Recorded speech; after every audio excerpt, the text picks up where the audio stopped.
I'm just waking up. I'm just waking up. I'm sorry. Let me get the chat up real quick.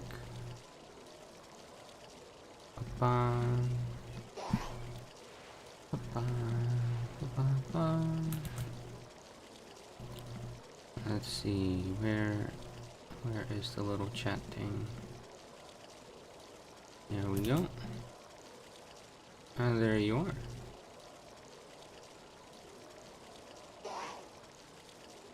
Hello AGC, hello Reggie Gigas, hello Joestar. Ice says, remember the Mike stream? Oh, the Miku stream. Probably meant the Miku stream. I feel like you meant the Miku stream.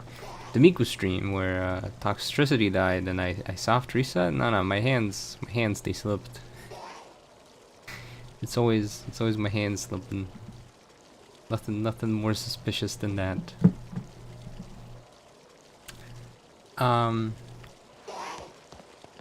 You know, I was thinking a lot about today's stream last night, trying to decide what to stream. And I mean, I decided on Teal Mask, but as there are people here, I gotta ask, do gamers cool with something that's not Pokemon? I mean, I have to beat the story of Teal Mask because I wanna try out a certain video idea, and I need to have beaten the Teal Mask. So I thought it's a good reason, because I need to, you know, go yap to Briar and then go beat the Teal Mask. But like, that's for this week's stream. What about next week?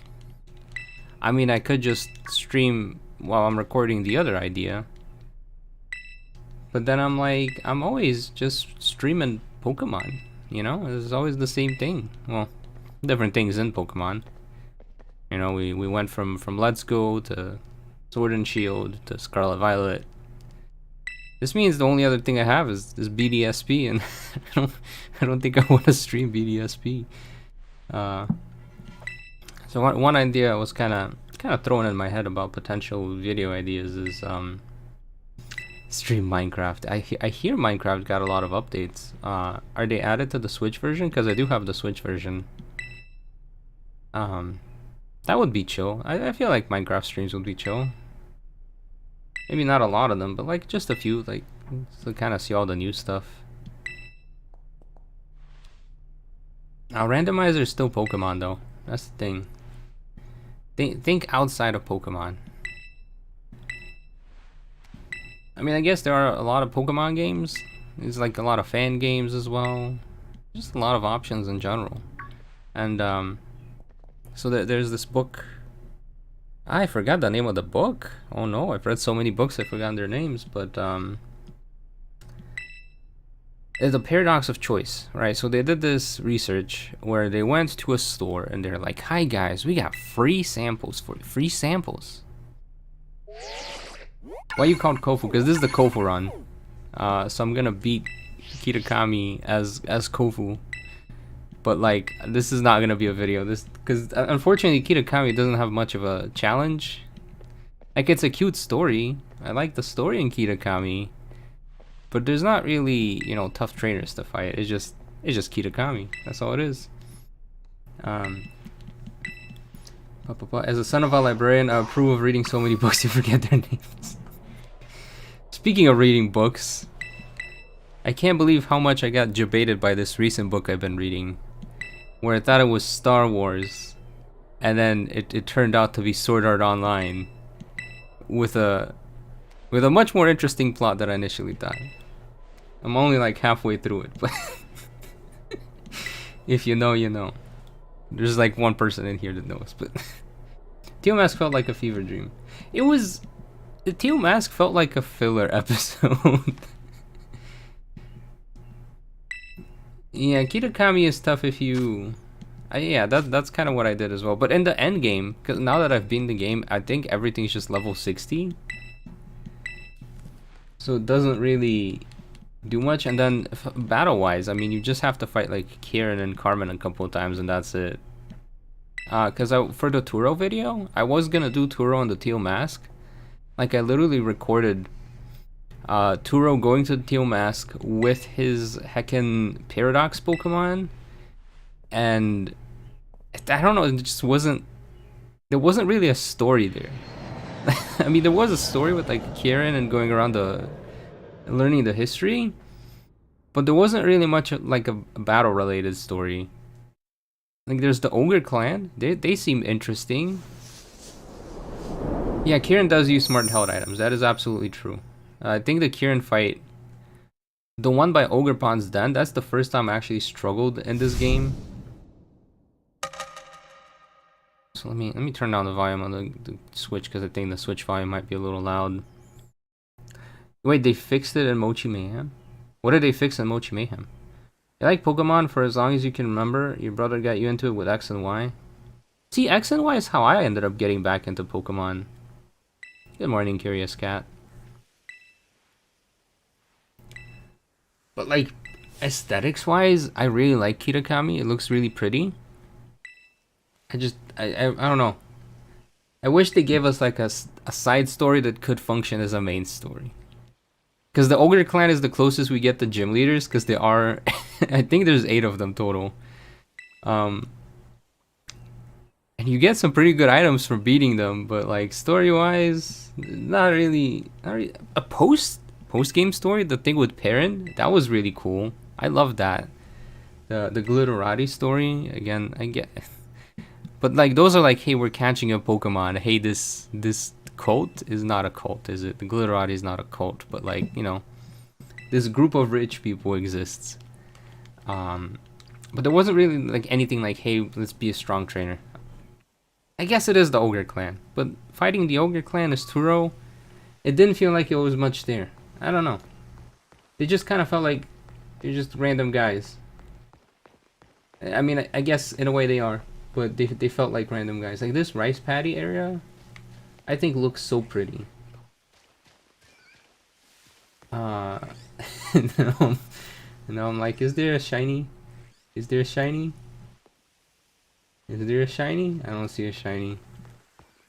I really hope that in future games they add the little, or like add a visual effect so that there's like sparkles around it so you can see it. Because the shinies are so missable in this game. All the battles are just randos that got possessed by Pitcharunt, and actually feels urgent. Oh yeah, that is true. That is true. The Mochi Mayhem, but you get Mochi Mayhem after you beat everything else. Could Kofu stop the Mochi Mayhem? It's supposed to be a side quest so players who can't afford the DLC don't feel like they're missing too much. It's a TV filler episode would be a good definition. Yeah, that's true. That is true. You wish they'd kept more of the stuff from Legends Arceus. Yeah, it's okay. You know, they'll add, maybe they'll add stuff in Gen 10. I saw the Gen 10 leaks. I'm like, oh, interesting. I do wonder how they'll handle it. You know what else I'm wondering? If I've set up my team correctly, because I think I'm about to be tossed into a battle, and I don't know if I don't even know who I have on the team anymore. I just vault Veluzas at him. That's how this works, right? Who am I fighting, Carmen? You still haven't been able to beat Pokemon Violet because the game is kind of good news about the glitchiness. Supposedly is gonna get fixed with the Switch 2 patch. But I think that might require you to get a Switch 2. Oh, it's me. Hi. Well, why am I here? That's not a Vaulted Veluza. That's a Psyche Duck. What is? Why am I here? I'm level 23. Wait, this is a fair fight. Wait, why aren't there level scaling? I thought she was supposed to be level 60. Don't mind me here. Nothing suspicious. I'm just gonna, you know, what is going on? Is it? Oh, you know what it is? Kofu can't beat the professor. And I think you have to finish the time machine story in order for this to trigger like the level up thing. No yeah, I'm not gonna talk about any of the spoilers. I'm just gonna use confusion here.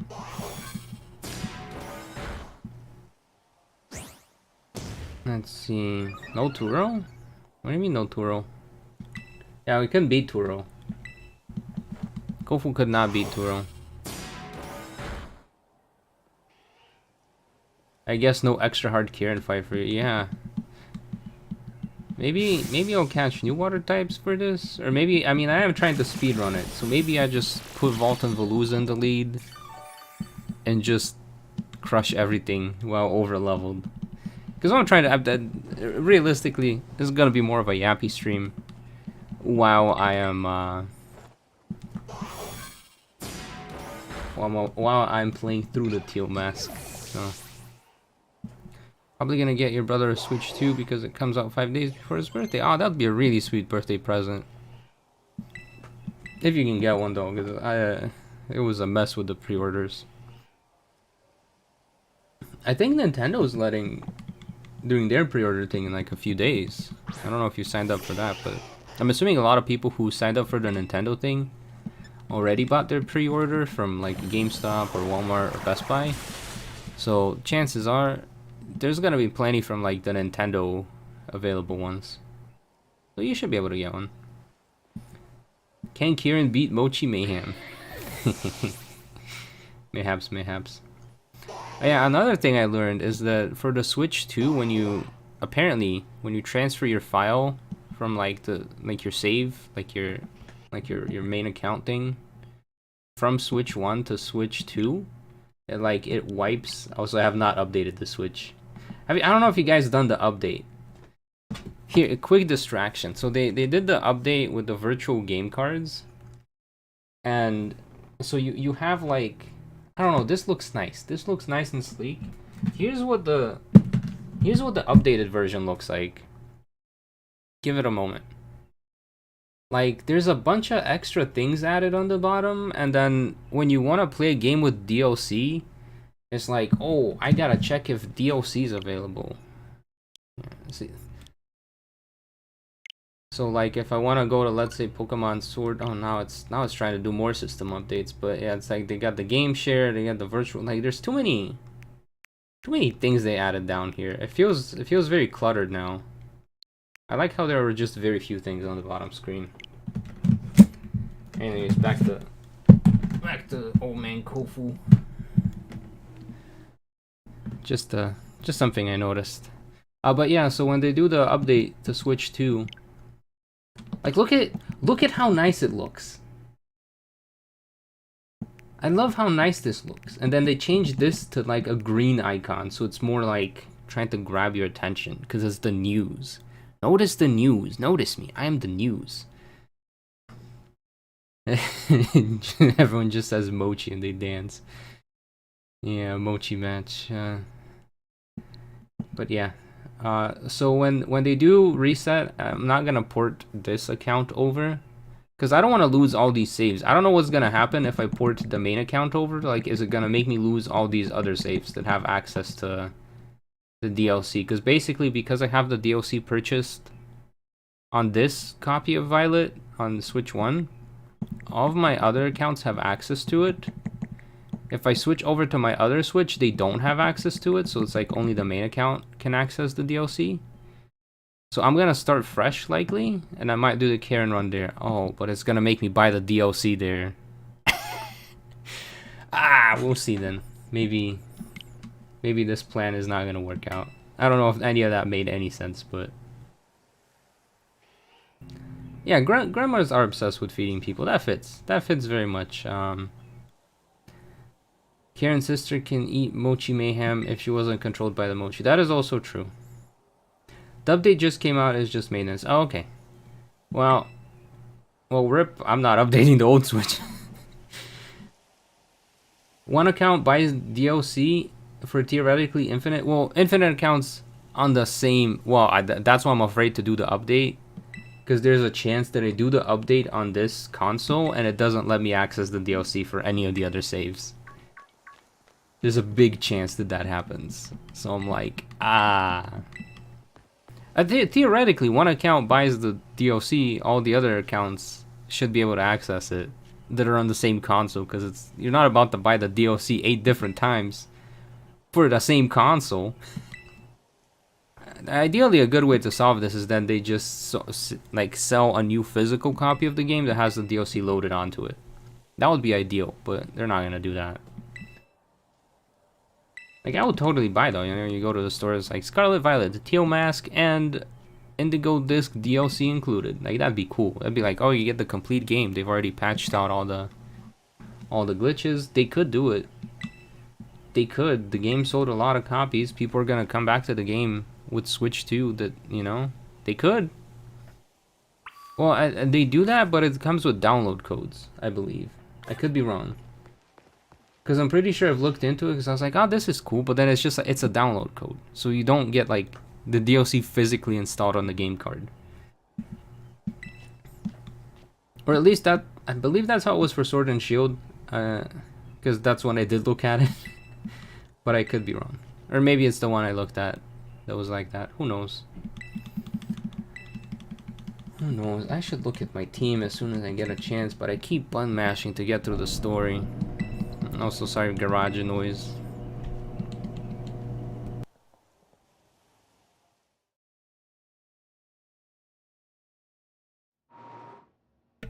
No more garage noise. They did that, but every time you try to buy one for Scarlet, it was always unavailable. I see.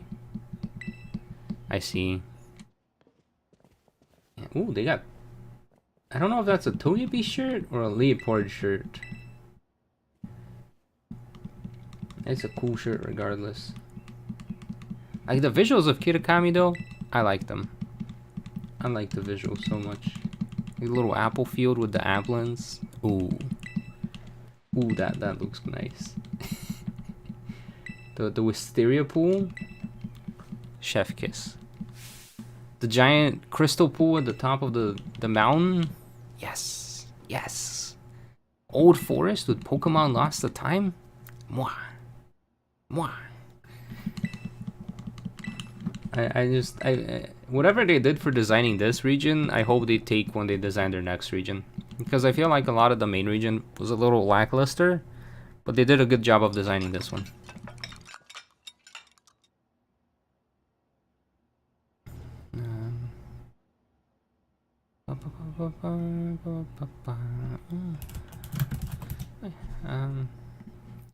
Yeah, let me get some music playing, because I think the game audio is a little quiet. I'm gonna put the normal playlist that I never updated. It's still the same playlist as before. It's still the Valentine's Day playlist, but it's okay. We'll cope. Where is it? There. How's that? That good? I hope that's good.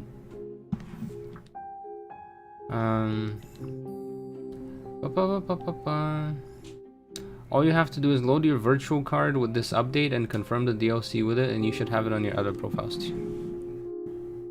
Okay, I'm scared to try it though. Okay, yeah, so I think what happened is, despite me having like level 70 guys, because I didn't beat the professor. Wait, I wonder if I have to beat the professor for the other thing to work. I guess I should spoil what the other... Where's Veluza? What? Vault and Veluza. Oh, I think I put myself in for the story. Yeah, we're just gonna vault and Veluza. Oh, I don't know if I talked about the shinies I found during the Kofu run. But there's shiny Donphan I called Kofi, because it's Omen Kofu. And then there's a shiny Hoppip, and I thought I'd call it Katie, because, you know, she learned with Kofu. Also, I like Hoppip a lot. Hoppip's such a cute Pokemon. Yeah, 2 shinies in 1 run. It was great. Ready to call it a night? Absolutely. Okay, yeah, let me read through the comments because I completely got distracted. They did do that, but every time you tried to set unavailable, should be able to. Some people thought that the Wii U was just a copy of the Wii. I mean, it kind of was.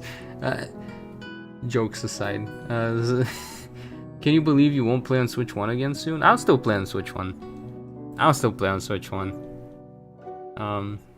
I do have to applaud the game for including like gender-neutral bathrooms here. Ah, yeah.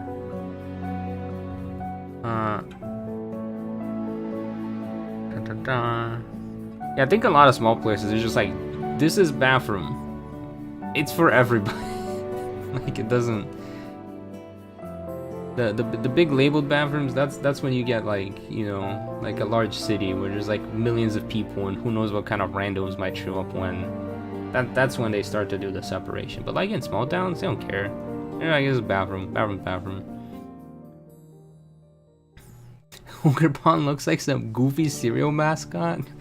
Oh no, I think they wanted to make it like a cute guy, so maybe that's why. If the DLC data was on the game card before release, it wouldn't be a DLC anymore. Yeah, that is true, but I don't know. I think at this point we accept. Sycamore, shush. Sycamore is always loud. Also, let me know if the music's too loud, because I don't wanna be like yelling over the music. But yeah, I don't know. I'm okay with it not being downloadable. I'm okay with it being already downloaded on the DLC included, downloadable content included.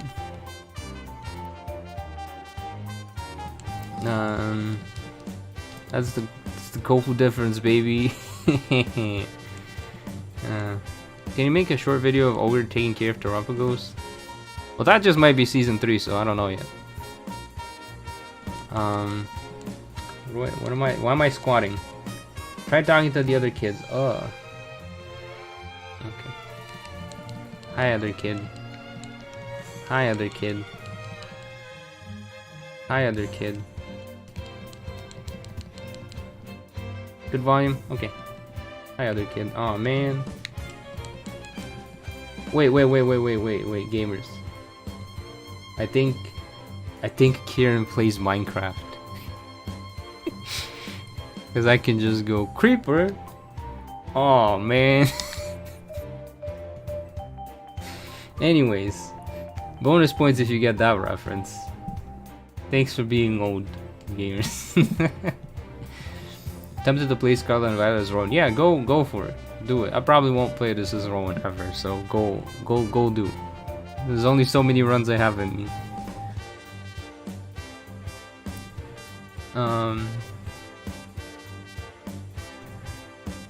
Yeah, screw the old friends you spent all this time building. Make some new friends, right? Right? I mean, in a way it's good, you know, introduce some new characters. But yeah. You feel like Kieran plays farming simulator games? But he's like secretly a tyrant. Oh no. Oh, we're already going on to another fight. We're already fighting another guy. Alright. You see, the Nurse Miriam run I want to do. There's basically 2 teacher runs that I do want to do at some point. I actually might do one as like a test for the Switch 2. Just to see if like how much of an improvement we get. Oh, I'm sorry, Kieran, you sweet summer child. You should have stayed home playing video games. I'm about to vault my Veluza at you, Wowzers, kid. But yeah, I kind of want to do a Nurse Miriam and then the Jacques guy. I mean, he is my profile picture on the Switch, so I kind of do want to do a run as him. Wait, Veluza's already. Oh yeah, there's no set mode in this. Oh, gamers, I've been playing Pokemon games that have set mode. It is so nice to not have to randomly start pushing the B button during battles to say that you don't want to switch after every single Pokemon. There's a lot of changes where I'm like, it's okay. I can kind of see the positive of this. Removing set mode, negative change. Overall negative, in my opinion. Yeah, she has a very interesting team. Being overleveled kind of, yeah, Kieran's like, oh man, I'm trying my hardest, why am I losing? Meanwhile, me, level 70 Pokemon. Kieran, level 15 little baby Pokemon, like, why can't they win? You see, Kieran, there's a strategy where you gotta give your Sentret a Focus Ash, and then you teach it Endeavor, and then you use Quick Attack, and then it'll kill me. But you only get to take down one Pokemon this way. I still have 6, and you only have like 2, so it's still not gonna work out. But you know, you could get one guy.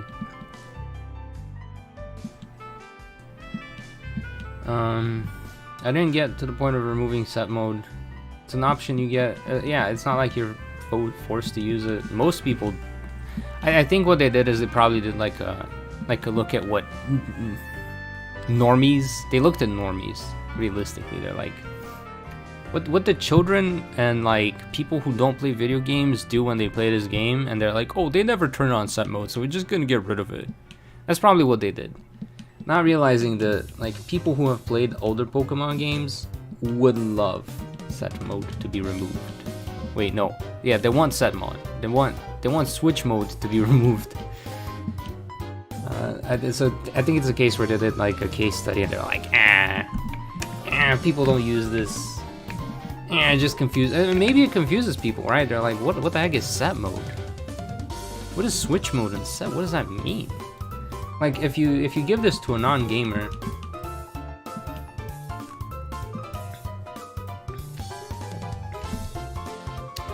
is Clavel calling me to invite me to Blueberry Academy right now, even though I just showed up to the Teal Mask?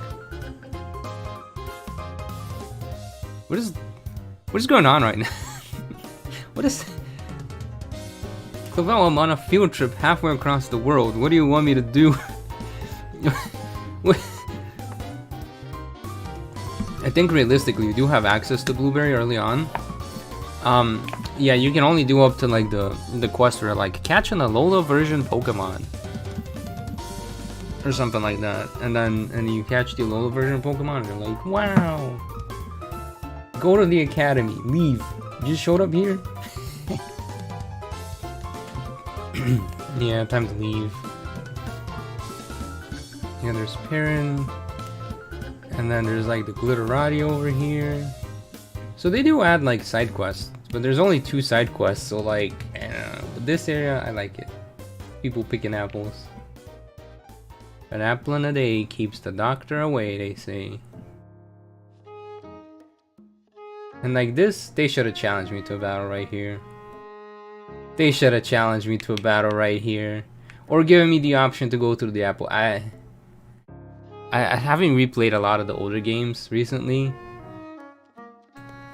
they should have had the line of sight thing.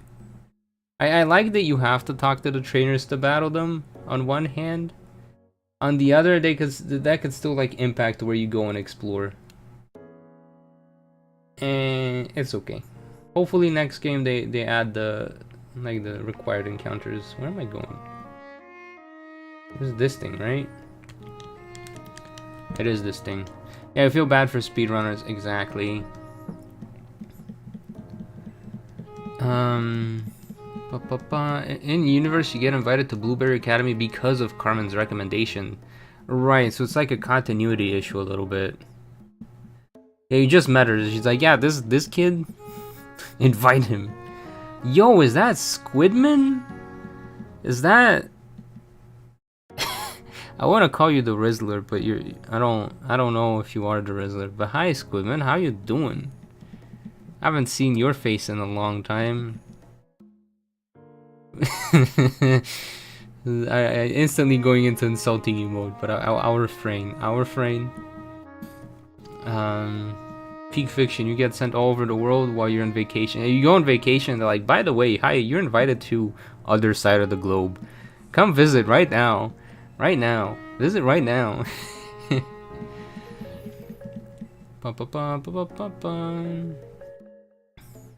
Created a fan-made Greece region. Ooh, nice. You hope they bring back the unique Pokemon dialogue scenarios in future Pokemon. What do you mean unique Pokemon dialogue scenarios? Talk to any Chinese person in America, they'd be like, yeah, come visit other side of the world. You're welcome. Come be part of it.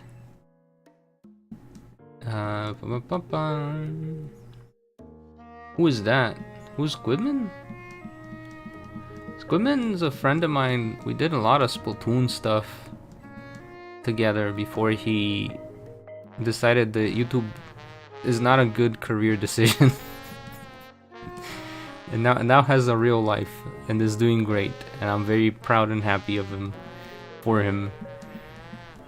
And I'm waiting to learn the same lesson he has learned, but I'm stubborn for some reason and I want to try to make it work. You haven't watched any of my Splatoon stuff? Well, you should go watch the Splatoon stuff. Well, I guess it's a lot of guides, so like if you're not playing Splatoon, it probably doesn't make sense, but we did like game shows. You can watch Squidman's Squid Master. That was hilarious. Oh, was that the undead host Squid Master? Just look up Squid Master. You're gonna have a laugh. It was like a Taskmaster but with Splatoon. Talk about writing here where I think to do something very clever. Okay.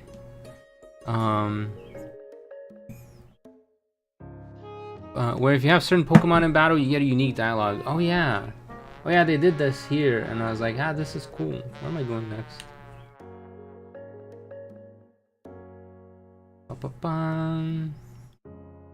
Wait, how do I turn on the map at this game? Okay, the Y button's the map.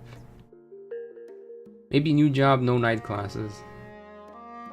Well, lucky for me, I don't have night classes.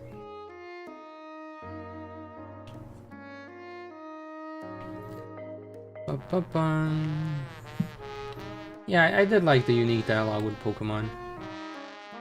I think there were like certain trainers as well. They're like, oh yeah, hi, I have a cute Pokemon. So like, if you had a specific Pokemon, that maybe like the pre-evolution babies, they'd be like, oh my gosh, your Pokemon is so cute too, or something like that. That'd be cool. Wonder what would happen if there is a Splatoon 4. I'm hoping for Splatoon 0.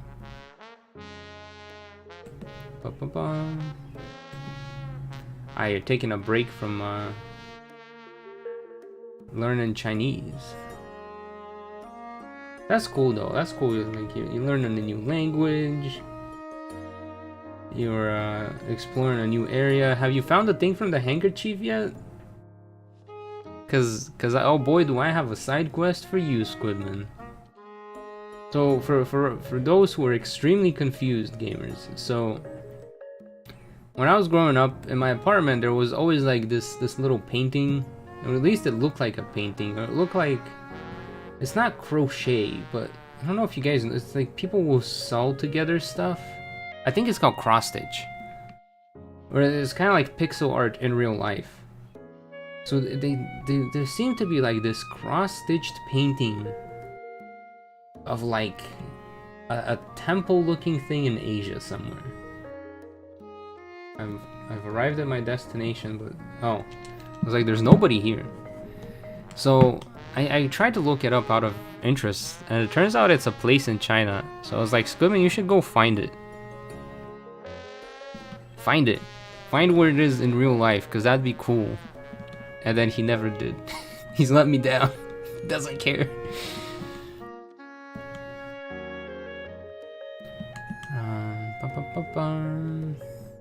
Specifically thinks Ogrepon is cool because it was strong and didn't care about being alone. But while the story will show Ogrepon as the victim, it will not bear out these points. Yeah, the whole Kieran looking up to Ogrepon was very interesting. It was a very interesting writing take on it. I liked it personally. I was like, oh, that's kind of cool. Because like he's relating to the outcast. Also, find temple when many places have very... Yeah, that's where you go ask the locals. You're like, hi, where is... Do you guys know what this building is? This... This handkerchief from the 1990s. Where is it from? And then they're like, I don't know. Why is this strange man asking me about the past? I think it's kind of hilarious that Japan has a version of Chinatown, but it's instead about American things and called American Town. I mean, it's not that bad. Oh, so I have to go to China to find it. I see. I see.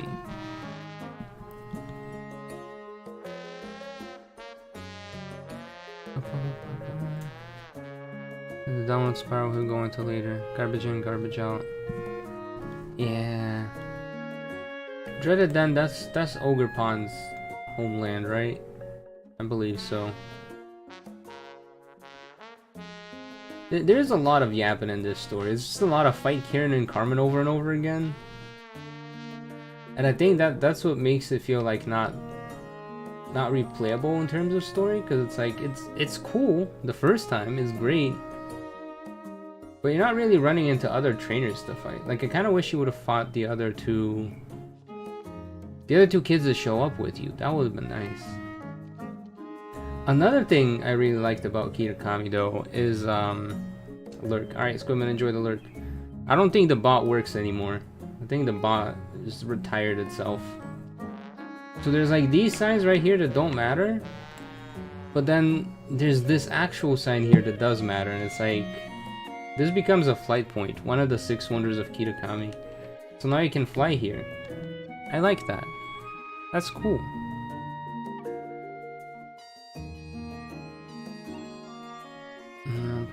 Not the methodology, therefore the story uses how predictable it seems to hide an actual plot twist. Yeah. Yeah. Yeah. Absolutely. I very much agree with you, because I was like, why does he like Ogrepon so much? On the other hand, I feel like Kieran doesn't really not fit in with Kitakami, but I think maybe he feels like he doesn't fit in at Blueberry Academy, and kind of just reflects that when home at Kitakami. Because I feel like Kitakami in general is very like accepting of Kieran. Like, I didn't feel like this doesn't feel like home for him. Like, yeah, he's shy, but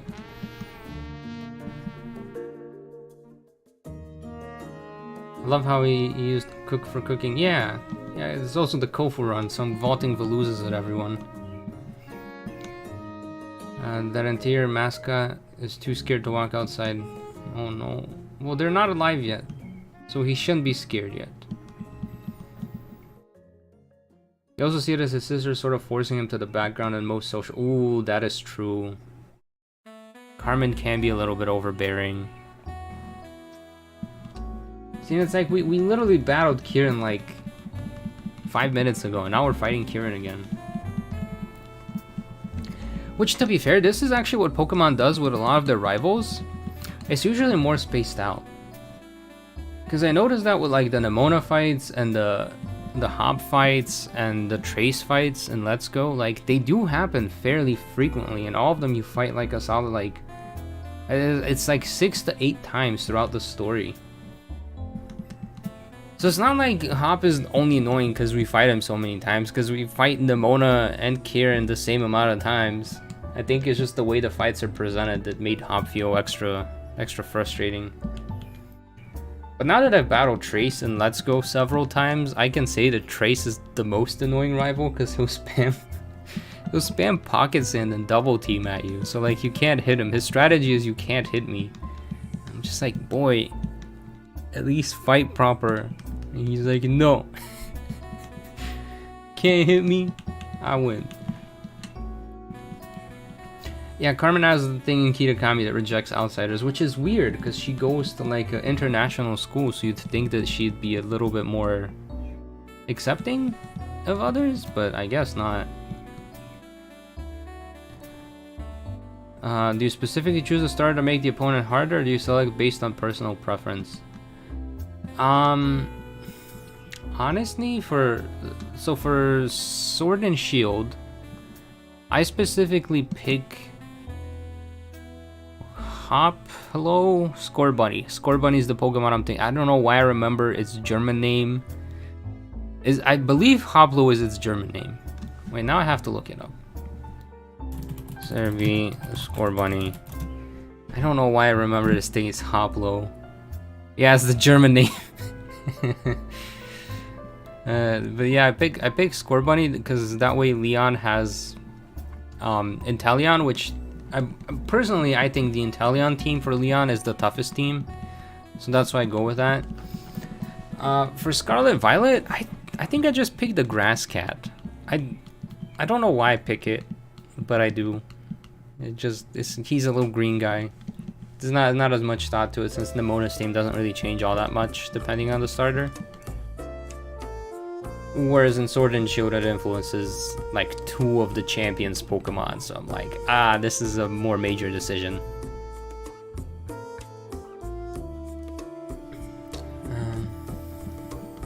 Yeah, you love that the DLC brought back the Rude Rival. I will say, with your most recent replay of Sword and Shield didn't change much of your opinion. You did like Hop more in replay. Yeah, we were too harsh on Hop. We were absolutely too harsh on Hop. We owe Hop an apology. I also think Hop is like a little too real of a character, which is why people don't like him, because like, you know, people like that in real life. Chances are you've gone through whatever Hop's gone through in real life, but then you find it annoying for some reason. I'm like, that, I wonder if it's in part like self-hatred. like mutual human self-hatred where we're like, man, yeah, I went through something like this, guy, it sucked, I don't want to be reminded of it, and then Hop reminds you of it. You're like, I hate this kid. How could he? I think what makes Hop insufferable is this: he goes on with tutorial stuff even past the tutorial, acting surprised when we get a super effect. But even Leon does that. That's the thing. He's not the only one who does this. Gym leaders will react to crit hits and stuff. It's not just Hop. Maybe we just noticed Hop the most. It could be. I don't know.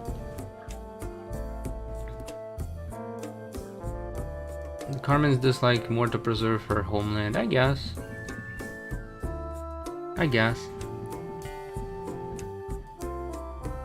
The hair dyeing style looks like fake blue cheese. Yeah, there wasn't really a bald option.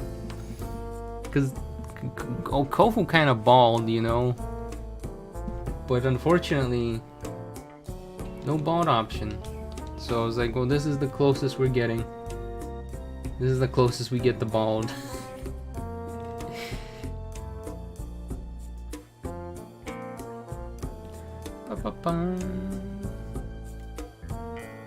Yeah, something I don't know if you guys have been seeing the YouTube videos. There's this guy who's been posting like an overview of all like the beta leaks that we've seen for the Pokemon games. And Sword and Shield was apparently like the most undercooked Pokemon game. Like they only had like 2 years total to develop the game, making it like the shortest development time for a Pokemon game that's been like recently published.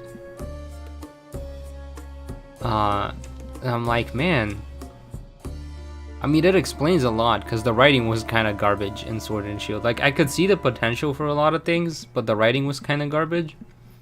And a lot of the assets are apparently like reused assets that they had developed for Let's Go, which is why the game looks nice and plays nice, but then the story is actually not all that nice because they just didn't have time to like cook it up proper.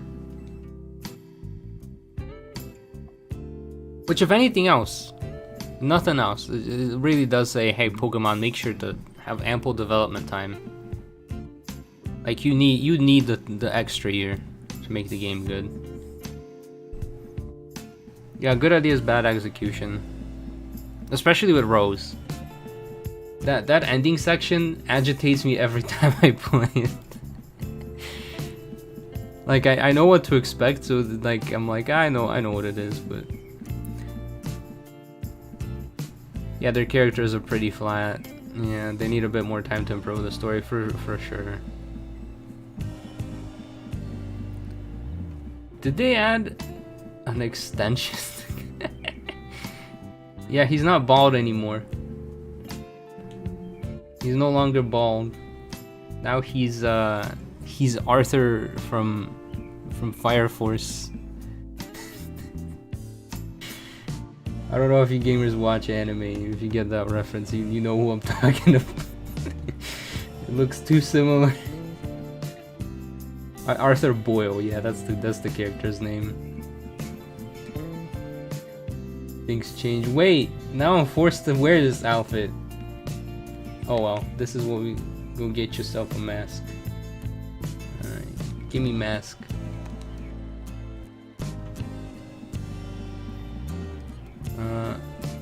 Yeah, all his beard hair, it went to his head. Exactly. That's how that works, right? Can Kieran's grandparents become champ? But I play it in Sword and Shield instead. Any reason to avoid playing Scarlet Violet? I think I saw a comment on one of my videos. I think it was a video. I don't know if it was a video or a stream. But someone was like, any reason to avoid playing Scarlet Violet, and I thought it was so funny that that now whenever I do like a silly video like Ball Guy, I'm like, yep, any reason to avoid playing Scarlet Violet. Oh, here we are again, another battle. Like, you guys see what I mean, right? It's like you're fighting these guys and no one else over and over. Mikey from Tokyo Revengers. I could not watch that anime. I tried, but when they're like, these guys, they're middle schoolers. And I'm like, what? What do you mean middle schoolers? Yeah, he does look like Mikey from heckin'. Yeah. I'm like, nope. You know, I'm good. Middle schoolers, they look like thugs that like just walked out of jail for the 5th time. I'm like, what? Immersion broken instantly. I think that was the main reason why I couldn't even watch. It wasn't even the story was bad or anything like that. Yeah, the game intends for you to explore around and catch new mons, yeah. Which, to be fair, the first time I played through this DLC, that is exactly what I did. As soon as they gave me... You know, speaking of jail...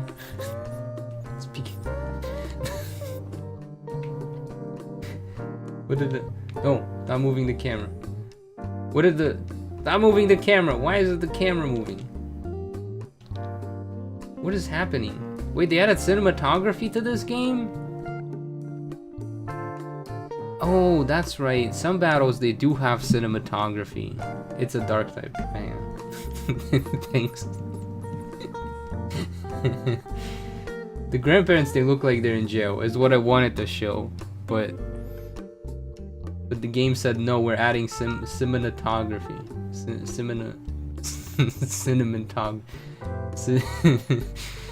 Cinematography. Look, the grandparents, they got arrested.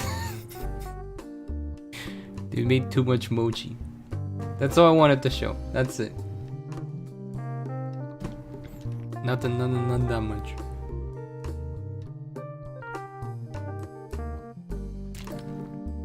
See, even the grandparents' house, like, it looks nice. Cinematography, exactly. Pairs well with apples and pumpkins and swadloons, apparently. Swadloon! Okay, now I can use Psycho Cut. Well, this thing is also a bug type, isn't it? Yeah, what movies do you like? The cinnamon kind. I mean, Carmen, she's got a lot more Pokemon on her team. I also don't think they ever explained why they gave these two like dragon eyes. I don't know if you guys noticed this, but they have like the more like the dragon-like pupils. Whereas I think the other characters have like more rounded eyes. I think it always made me wonder, like, are they like descendants of the dragon? Like, she looks like a lizard. Carmen not like looks like a lizard girl. I know she's not, but that's the vibe she gives with the eyes they gave her. You occasionally get cinnamon flavored toothpaste? Surprisingly good. I prefer my toothpaste unflavored. I like how it suddenly turned to nighttime, like as soon as the fight was over. It's just like, okay, it's nighttime now. Also, I wonder if there's any significance to the mask she just got. Because they give her the Monkey Dory one, right? Why does she get the Monkey Dory mask? Is Carmen secretly a Monkey Dory fan? I forget what they were supposed to represent. Well, I think it's just the three guys that traveled with Momotaro, right? There wasn't like any other meaning to like the monkey and the pheasant.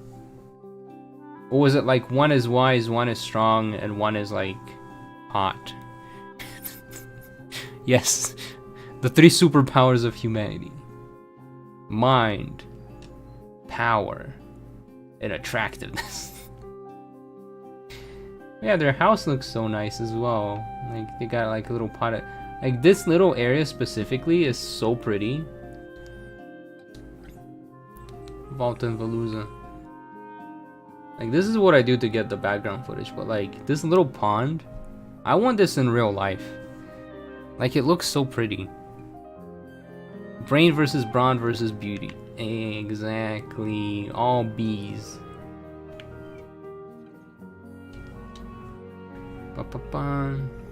I think it just represents how pompous. that too, I suppose. That too. This is where they make me play the mini game, isn't it? The little ogre ousted mini game. I hear you can get a. Can you get a shiny Munchlax from this, or am I just misremembering? This was also cool, like little festival street. I like this. It's all nicely designed.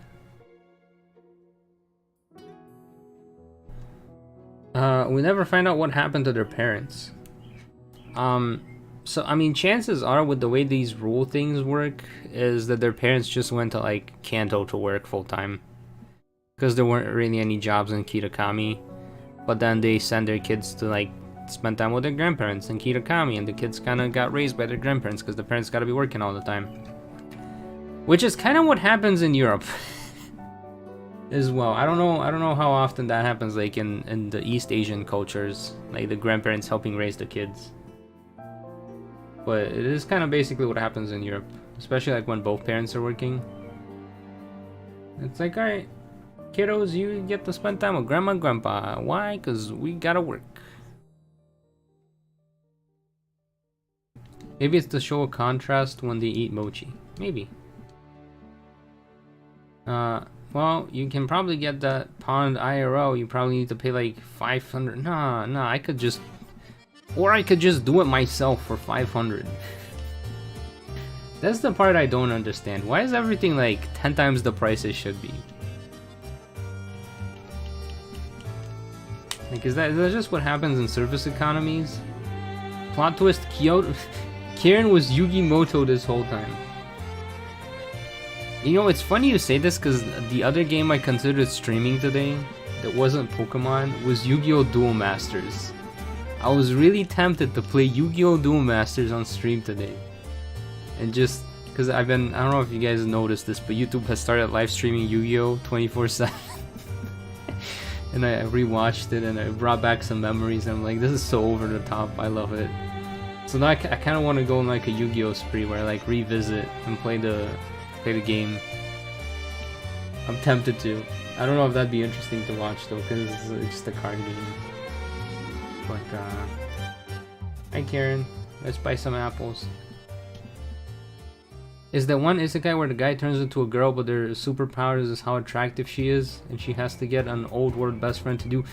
You know, the worst part is that description actually told me which... I know which anime you're talking about. I didn't watch it. And his best friend like falls for him. But he's like, but bro, we're best friends. What do you mean? And he's like, yeah, but... yeah, but he kinda hot. And I'm like, no! I could not watch that one either. It was too ridiculous for me. Yes, you can get shiny Munchlax and Ogre Ousting. You got a shiny one for me. But you need to get the high score and the highest difficulty, I see. I did not really enjoy the minigame, so I didn't bother. But I do remember people like raving about it. I mean, it's great for people who love the game, absolutely. Like, this is amazing. I like that they added it. It's nice to have optional things, right, Kieran? Right, Kieran? Can we duel 1v1? Can we duel 1v1? I don't. Only if we use like the generation 1 cards. Like I can go up to like the elemental heat. Once you start adding pendulums and Xyz or whatever they're called, like I don't. What's the link mod? What? I can't. There's too many paragraphs to read.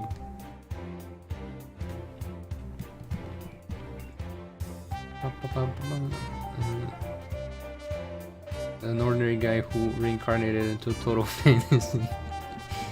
Okay, maybe it's a different anime I had in mind. Alright, I'm just gonna skip the tutorial. I don't need to know how this works, right? It's an easy baby game. I can figure it out, right?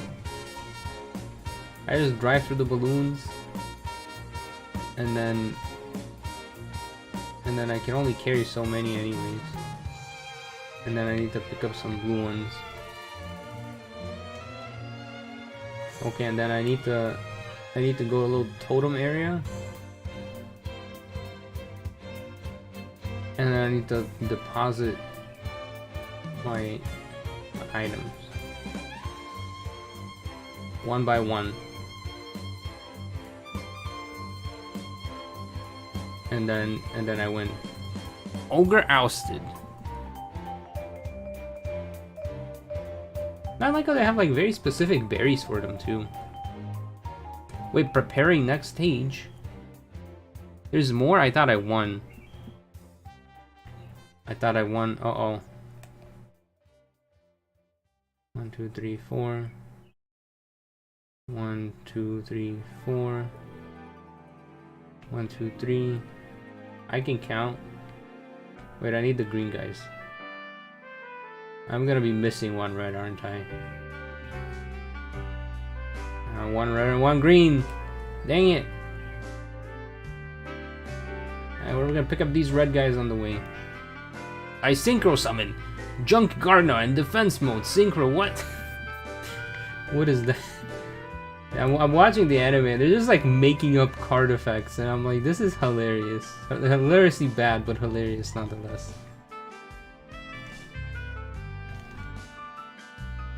Yay, cleared. Yeah. I think they power crept themselves a little bit too much.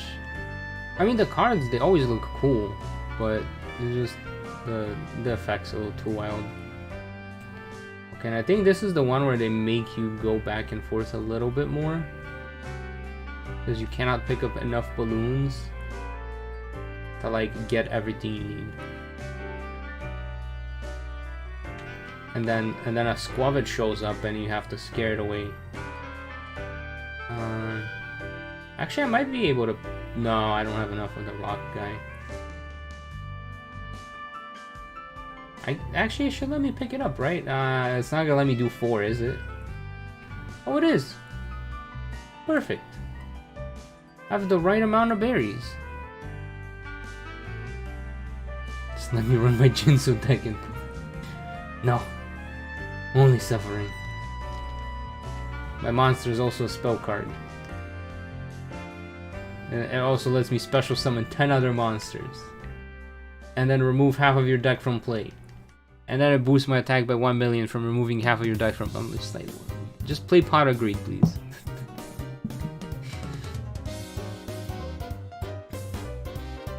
Every processed product or service are not just added price to the primary goods it's made of. You have to add how long to work. Yeah, that is true. See, I've always been curious, like, what drives actual price hikes? Like, realistically, what drives actual price hikes? And I'm kind of tempted to like try and build like a global economy simulation model. where I simulate the global economy of things like, you know, people producing stuff to eat, electricity, because I assume, in my mind at least, it is based on like the price of necessities, right? So like if electricity gets more expensive, you have to raise your price so that you can afford to pay for the electric bill, so that you can make the stuff you're making. And then like if the price of eggs goes up, well, you gotta raise your prices because you gotta be able to afford food. So that's how I assume it is, but I don't know if that's how it really is. That's the thing. I don't know if that's how it really is. I'm starting to get worried that it's the other way around, where it's like it's not the necessities going up, it's something else going up, and then the people who make the necessities have to make it more expensive. Okay, where are we going now? Where's the next adventure taking us to? We did the Ogre ousting, and now there's just no adventure. I didn't read. I think this is where we go up the stairs and then just... Yeah. Is the guy! Is the Ogrepon! Hi, Ogrepon. If the product goes through a production or distribution chain, every step... Yeah, that is true. That is also true. Wow, I'm so late. Hi, Spuddy. How you doing? Chase after the Ogrepon. It is a bit strange that they didn't put a mark on it on the map. I mean, I guess if you were paying attention, you'd be like, oh yeah, this is what I'm supposed to do, but I was not paying attention. I was yapping about random stuff, but yeah. Doing good, really sleepy though. Then go get some sleep, Spuddies. In my country, the main reason for price hikes are consumption taxes. What is a consumption tax? Is it like you pay for no, that isn't. I'm thinking sales tax mentally, but probably something else. I don't know. It's just something I'm curious to understand, like in general, like what drives it up. But you are right. Like the more middlemen there are, the more expensive things get. Like if you think about it, for example, like the Switch 2, it's like someone has to design it at Nintendo, and then they gotta make factories build all the different parts they need, and then those gotta get shipped to where it's assembled, and then that's gotta get shipped to a store, and then someone has to like take it. It's like a lot of middlemen in between. That is true. I can't stay, but I wanted to pop in. Hi, Blonde. Hop, hop, hop, hop. Hop, pop, how you doing? I'm just trying to get through the game, and I think I'm yapping about the economy. Not to mention the cut for the advertisers, right? Yeah. It's complicated systems. It is. But then I'm like, you know, how much does the add-on have to be for each middleman? And I think that depends on just the cost of existing.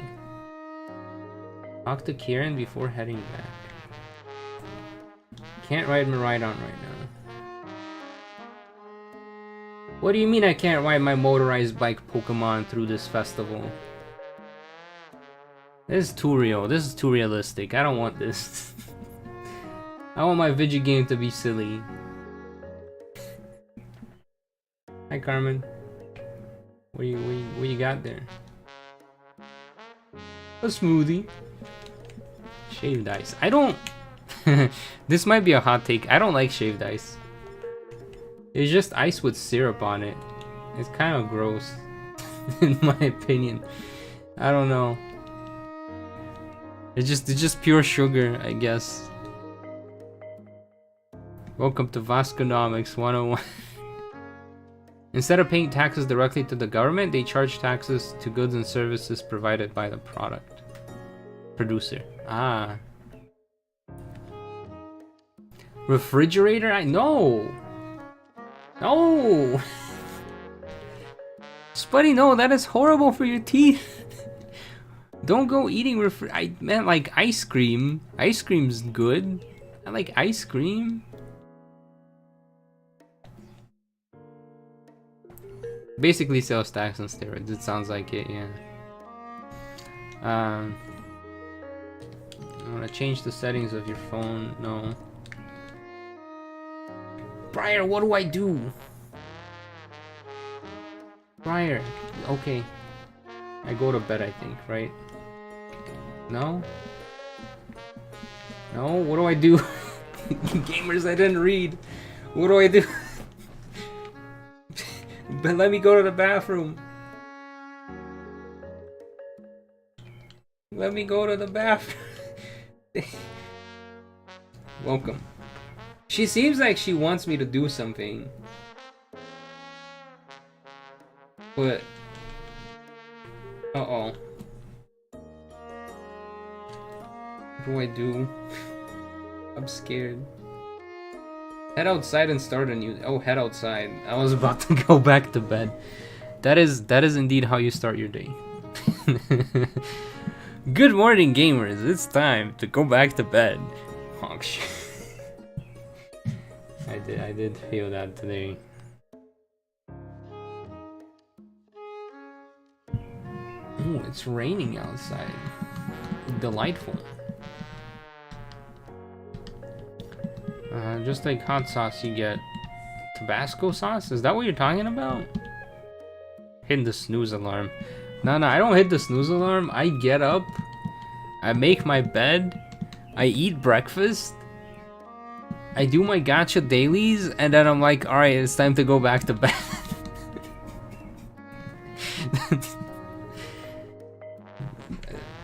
I say that jokingly, but it does genuinely happen on some days where I'm demotivated. And now that I talked about it, I kind of want to go to bed like right now. Which I don't think the mic cord is long enough. Otherwise, I could totally do a bed stream. What if I set up a mic stand? What if I set up a mic stand on my bed, and then I have to pull up chat on my phone, right? So I can see you guys on my phone, but then I can just stream from bed. That'd be kind of funny. We have to talk to Grandpa, not Kieran, Carmen.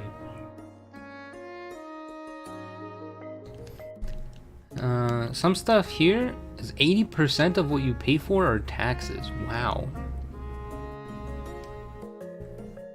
You wake up, check Discord, see you have DMs, and then you don't even respond to the DMs? No, Spuddy, no.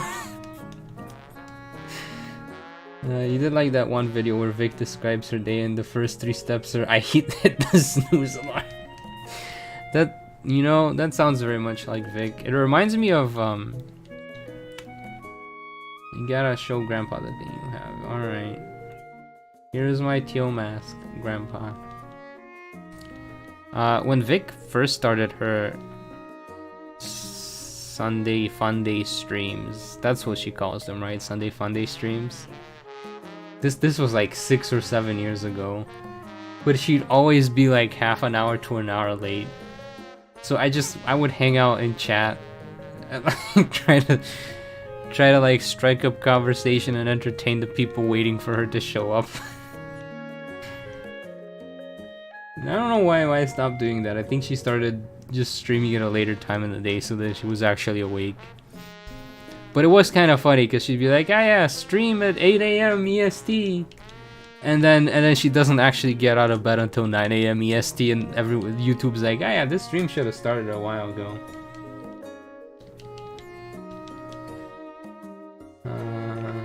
What do I do now? Talk to Kieran? Talk to Grandpa? I'm button mashing too much. I wasn't reading. It's gonna be a little bit of a long story. Alright. Could I survive the hot ones? Absolutely not. I'm not a big fan of spicy foods. I mean, I can handle like mild spice, and that's about it. But nah, I would probably die. I'm good. Also, I don't enjoy it. It's just pain. I don't like to be in pain. I don't understand people who like to eat spicy food because of the pain it gives them. Now, if you can taste the spice or whatever, I understand that. Like, there's different flavor profiles, different spices and peppers and stuff. But if it's just the pain, nah. Spuddy wakes up, looks at DMs, goes back to bed.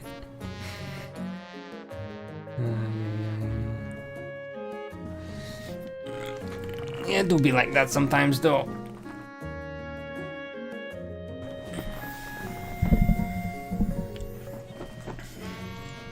I did like this bit of the story. I also like the way it's like animated.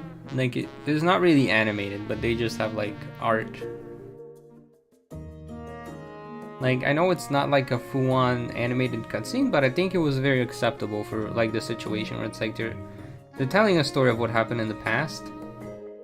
Also, they leaked Petulant right there in the upper right. I think it's intentionally made to look like it could potentially be like the other hand of Okidogi. But then, you know, people who looked at the source files, they're like, yeah, that's definitely a different Pokemon. That's definitely Petulant.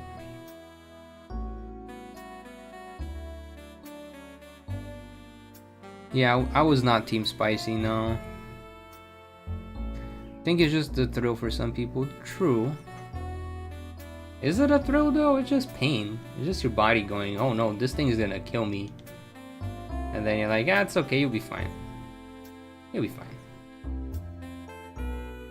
I'm also realizing that the way they drew these, because I did this wrong when I tried to draw the guy, is they drew the silhouette first, and then they outlined it. So like you can see the little black markings that are outside of the Ogrepon outline. Tells me they drew the under, like the black part first. And then they try to outline it with the white. And then some bits are a little bit... I don't know, it looks very nicely stylized though. Yeah, the foreshadowing. Tia Blonde. You like spicy stuff personally though. You were on Team Sweet. Because a world without ice cream is not a world you want to live in. That is true. This reminds me of when I told my Discord that, you know, there's the dinosaur cookie sundae. And then nobody wants to take me to the place so I can get ice cream. But I've been wanting to go get the dino cookie sundae. Even though it's not something I've personally had very often, but... My brother used to get it. I would get like normal ice cream, but I knew of its existence. And then I realized, oh, this is not like a normal thing that people have access to. You're still waiting? Yeah, I'm still waiting for someone to take me to the ice cream place because I can't drive myself because I have... basically, my dysautonomia is mostly gone. Not really gone, but like... Because I still have... like the brain fog from it, but it's not as bad as before, and then the lightheadedness is not as bad most of the time. Not in walking, no. This is America, I can't walk to nowhere. I mean, okay, I could walk to a McDonald's, I suppose. But it would take me like 20 minutes. Yeah, George was a bit of a drive for me, exactly. Exactly. Spicy food is like drugs. With time you develop resistance to the taste and then you add more spice to have the same feeling as before. See, I would just be happy with being able to taste it instead of feeling the pain. I wouldn't. I don't know. But you are right, like over time I have kind of adjusted to eating some spicy stuff. Georgia would be a bit of a flight for me. Yeah. Yeah.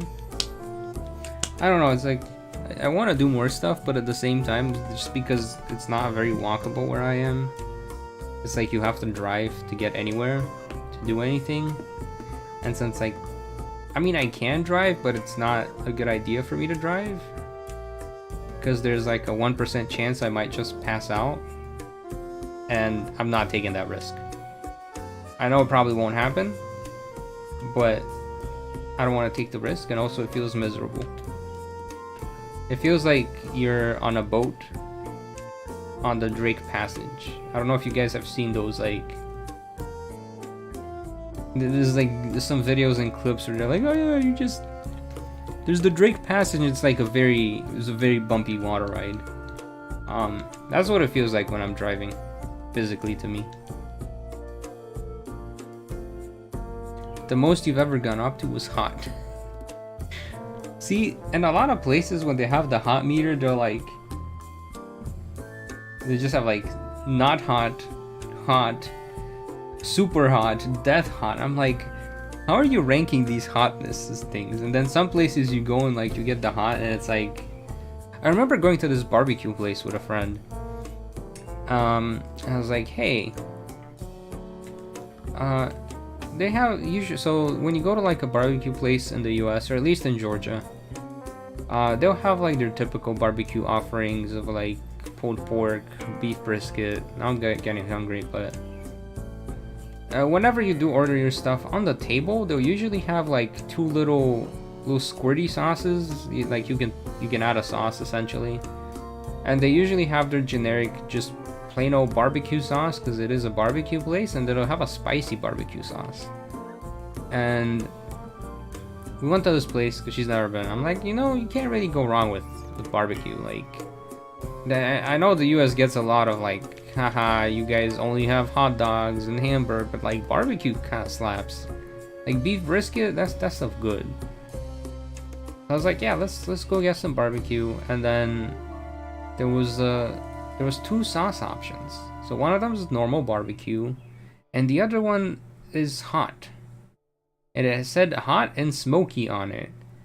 So I was like, I kind of want to try this. But then she was like, nah, but it's probably really hot. I don't like hot stuff. I was like, you know, I don't really like hot stuff either, but I wanted to try it anyways, because sometimes it is really hot.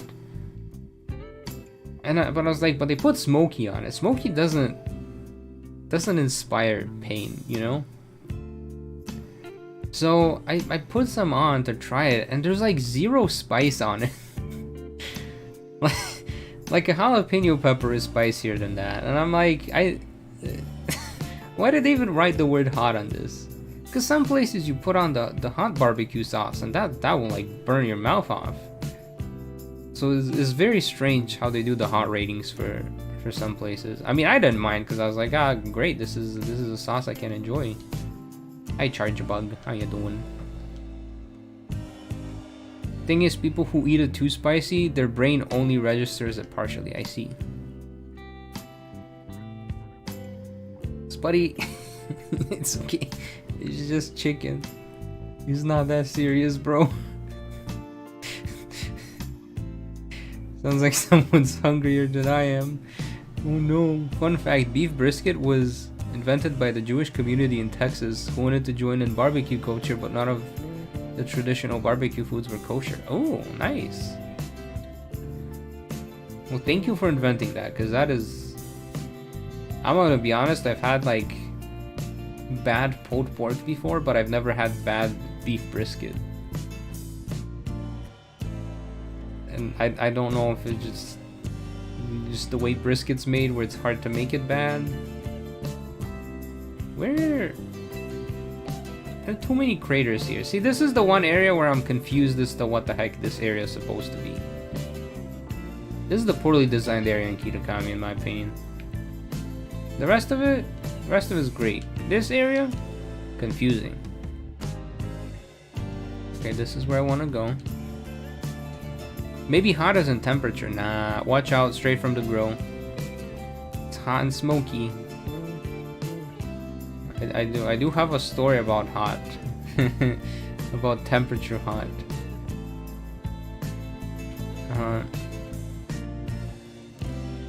Smoky hot is usually code word for extra spicy, right? As I was like, this is probably like... I put just a little dollop on it. I was like, I can't... Like, there was a hint of spice in the first millisecond, and then it turned sweet, and I'm like, what is going on?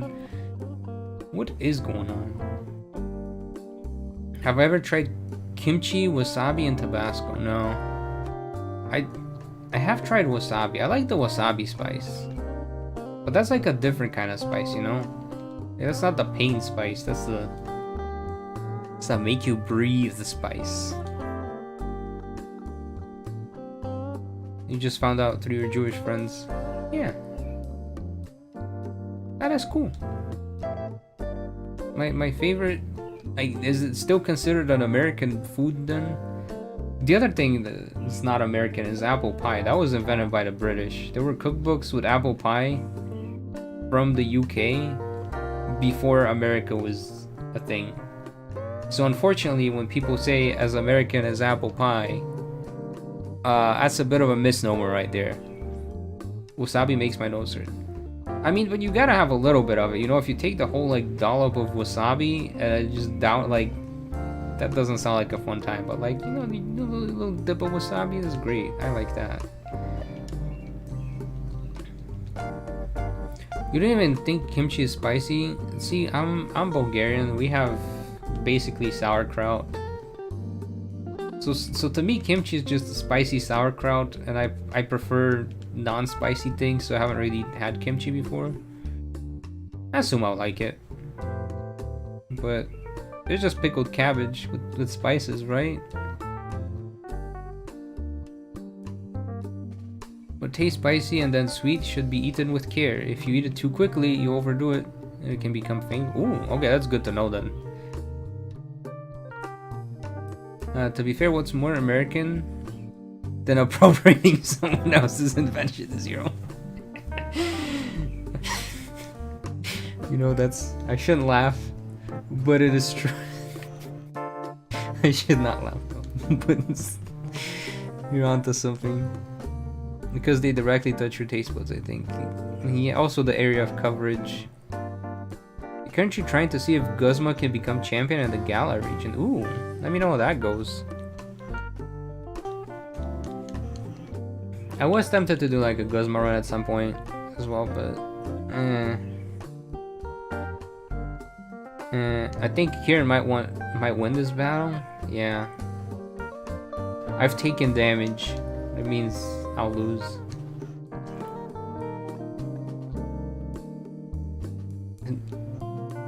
Where have I seen a video where it's like this game but without taking... Is it Casero running Splatoon where he's like Splatoon 2 but you can't take damage? Or have there been Pokemon runs as well?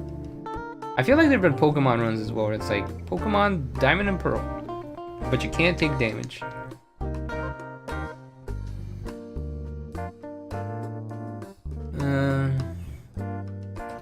Wait, spaghetti was invented in China?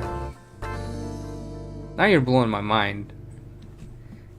Ooh, okay, here's a question for you gamers, because we do technically have, like, spaghettis are like lazy meal at home. When we don't know what to make, we're just like spaghetti. What do you guys put in your spaghetti? Like, when you're having spaghetti, what goes on it?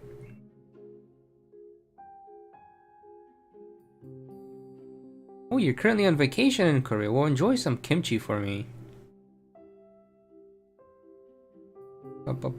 Best US disc comes of courtesy of Dr. Doofenshmirtz. I set sail for a new country, a golden land of opportunity to welcome misfits like me. But I wound up in America instead. No, Doofenshmirtz, no. That is a roast. Honestly, the part of the story where you just gotta fight Leon and you just want to level up my team some more. The quickest way to do that, if you have the DLC, is just go look for like the 5% chancey that spawn in the Isle of Armor. Otherwise, your next best choice is just farm some raid duns.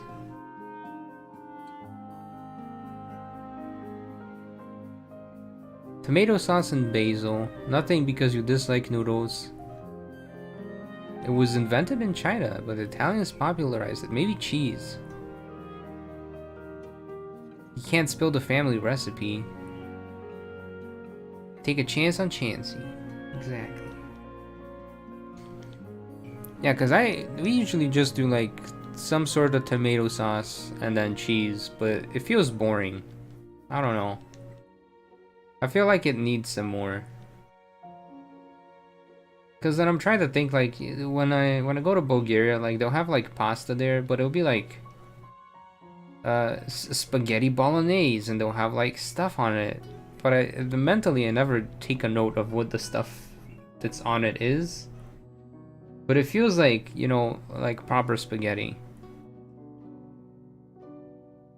Or it's just tomato sauce and cheese? I don't know, I'm like...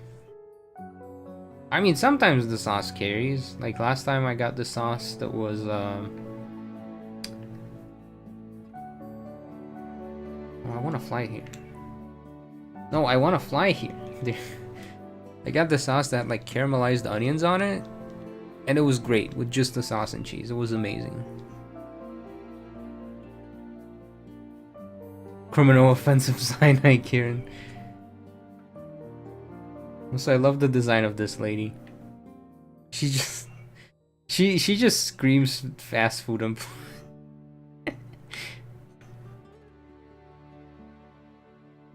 like, I don't know, I just usually it's like Nurse Joy, she's prim and proper. And then you have like Janice. She is in high school. She working part-time. She on her phone. She got her nail done. She's styling. I don't know. Where am I going? Where am I going? Am I going inside here? Could Kitakami Nurse become champion? I was like, what do I do? Why is the thing not clear? Good. Another day done. Head back to the community center and get some rest in your room.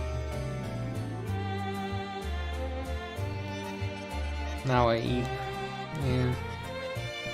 Good night. You guys think Carmen and Kieran visited Galar? Kieran met Milo and got asked to take care of a new Applin species. As cool as that sounds, they literally have an apple farm right next to Kieran's house. So I think it's more of a he got an Applin because it's like the most common Pokemon in the area.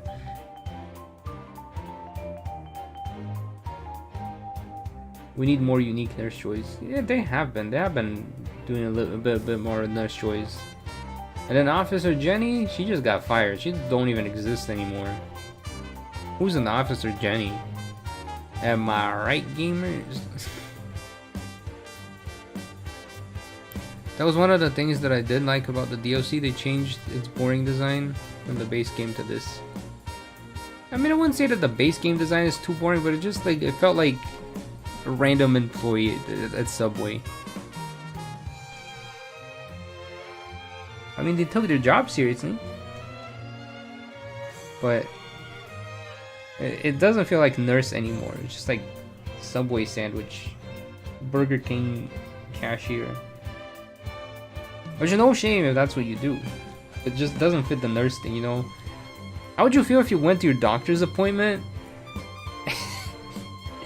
and then they're dressed like, you know, the McDonald's guy there to take your order?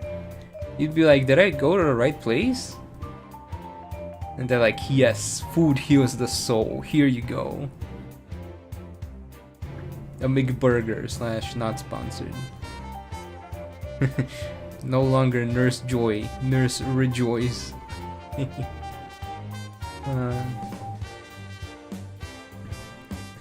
Your headcanon is that the Kitakami Nurse must have the Picharant Mochi Mochi and then partied. That kind of makes sense. She looks like she'd be happy. She'd be happy with the Picharant takeover. The apple is Kitakami's specialty. That is true. Go to the crystal pool. But I can't swim. Blah blah blah blah blah blah blah. Okay. Travel point. In Feral Pass. It would be funny if everybody else knew about Archaludon, but Right Hand didn't.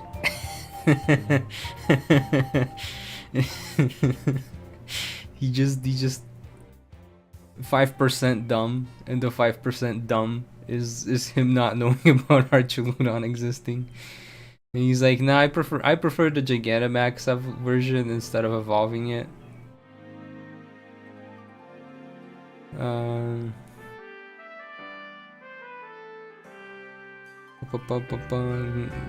Go about the slice blow and serve this melodic, bro. Yeah, it's so cooked. It's gone. Officer Jenny was an anime-only character, the only game that it appears in yellow, which is heavily inspired by the anime. That is true. That is true. What's that? Your Pokemon has multiple compound fractures? Not to worry. Only a $5 footlong. We'll fix it, right? Need an X-ray? No. You just need some mayo. Welcome to the Mayo Clinic. Anyways.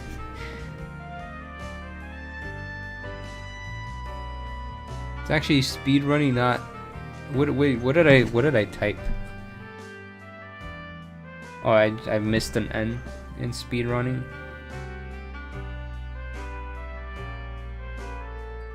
I do too many typos. It is what it is.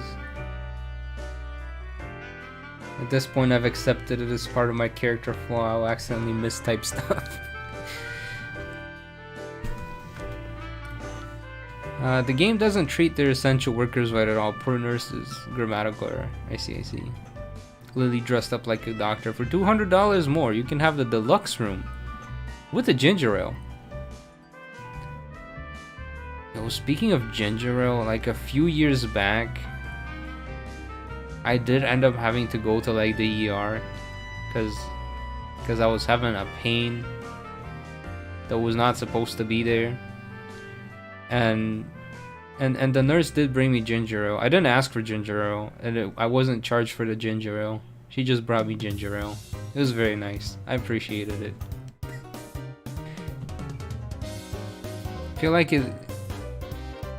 You feel like it's more like he just doesn't know about it and thinks people are making it up rather than he prefers this. Oh, I see. Actually, according to Section 8, Rule 183, no gym leaders can use items in battle. Yeah, you should tell that to the BDSP gym leaders, or they all have held items. Why is there more Pecco here? Marnie? Why is Marnie here? Why is there no cinematography in this battle? Well, that's the melodic right there. Oh, Carmen hits us with the sheesh. You guys remember when that was a meme? When people used to say back in the day? Because I sure don't. Oh look, a piece of crystal. We vaulted our Veluza at it. I obtained the crystal cluster. Now we're gonna take it to another region and spread it to Rapagos's reign over the world.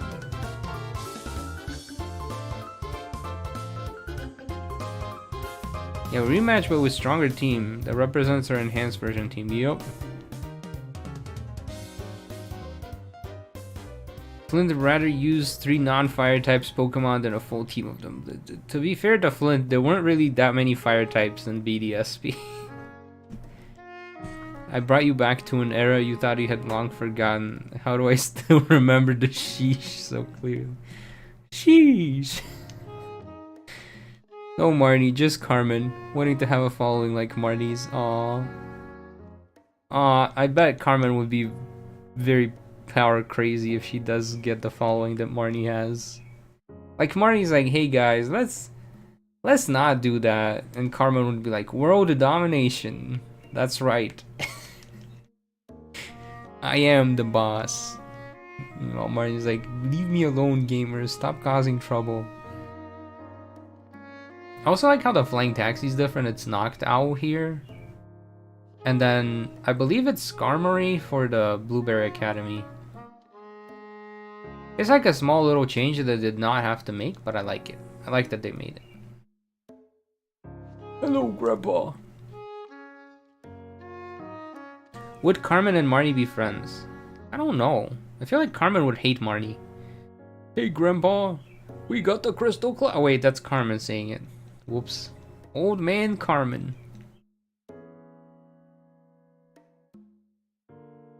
Bum, bum, bum, bum. I mean, Carmen wants you to be her grunt as soon as she loses to you. Which also doesn't make sense because she loses. So like, why would you be her grunt if she loses? Go find Kieran.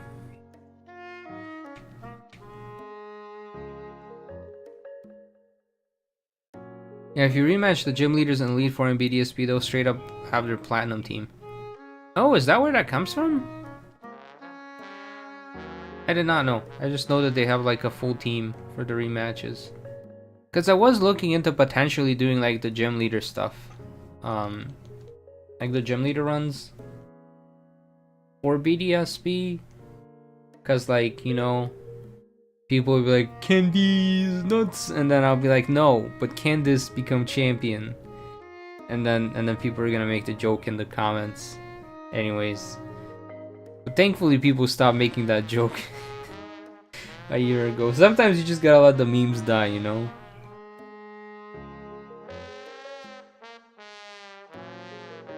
With lyrics video for this battle. Ooh. Oh yeah, I've seen their stuff, yeah. They're very creative with the lyrics, like... It's hard to come up with words that fit so well. That sounds like a joke Spuddy would make, yeah. Probably. But yeah, I don't know, I looked at like their rematch teams and they all have like hidden abilities and stuff. But like to get an ability patch in BDSB, you gotta get like 100 battle points. And it's just like, one battle gets you like 1 battle point, and it takes like 5 minutes. And I'm like, this is too much grinding for one Pokemon to have its hidden ability. So that was my main reason for not really doing BDSP runs. It's just, it's too grindy. And I was like, I ain't got time for this. So this whole time, Kieran's been like secretly like tossing rare candies at his team, trying to maybe one day beat the vaulting Veluza. And I'm just gonna spam Aqua Cutter at him. Oh, poor Kieran. Can I go back to bed now? Nope, but it's set mode. Veluza wanted to go back to bed too. He wants to dip out like Diplin. I like how Diplin's just a candied apple. But they forgot to take the worm out. It's not very... How you say... It's not very vegetarian of them. Gotta rise and grind. Yeah. Yeah. She's just demanding like that. She wants her evil team. And Kieran is an unwilling part of... I wonder if that's why Kieran kind of becomes evil. Like, Carmen just instilled evilness onto him. He's like, I want to be good, but my sister, she says, I'm a bad guy. So am I really bad? I don't know. Actually, it's canon that Kieran just have candy in that fanny pack. Oh. Okay. So he just feeds his Pokemon rare candies. But he just doesn't have enough rare candies to feed them, I guess. I mean, you can eat around the apple. This is what happens when you scale back the FD. I guess, yeah. They allow more parts per million of bug parts. Technically, this is a funny thing in the US at least. You are allowed to. I think it's like 1 bug per million jars of like a thing produced or something like that. Because they know that you can't like perfectly get rid of bugs. So there are people out there who go their whole lives, never see a single bug in anything that's been like processed and made. And then there's unlucky ducks who will randomly find like a roach or a cricket in their peanut butter. And it's gross, but it's legally allowed. Because there's like tiny room for error permitted. I never sleep, never. I'm sleep right now. I am actually using the Pokemon move Sleep Talk. Is this why people do sleep streams? Because they're just like, I'll just snooze. I don't think I've made enough Connects become champions to just play those on a playlist and take a nap. Yo, it's the guys! Pick your starter, gamers. Do you want Do you want... We don't really have a water monkey starter, do we? Because I was gonna say, we got Torchic, we got the grass cat, and then there's no water monkey, is there? I was gonna say, oh, they're like starters for a region, but ultimately we lack the monkey. I mean, Froakie, he's a froggy. Froggy, monkey, they kind of rhyme. That's close enough, right?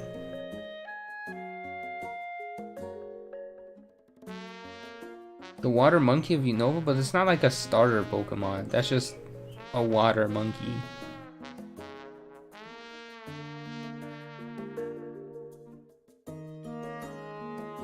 I like how the one guy flew away and the other two were like running towards the city, but then nobody saw them in the city.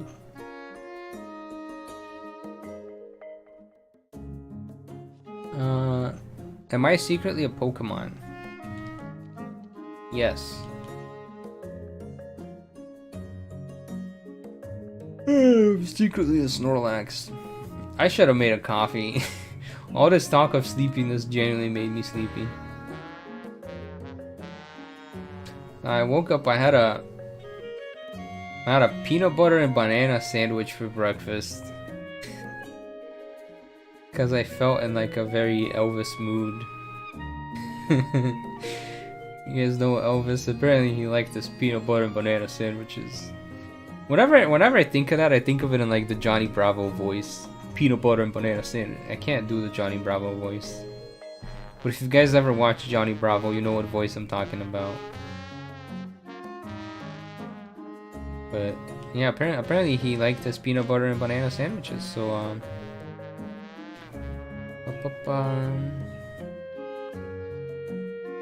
but you know, we have bananas that need to be eaten. We got peanut butter that expires in like a month. Might as well. It was pretty good. Surprisingly pretty good. Would eat again. I mean, if you believe that one game theory video, we're all Pokemon.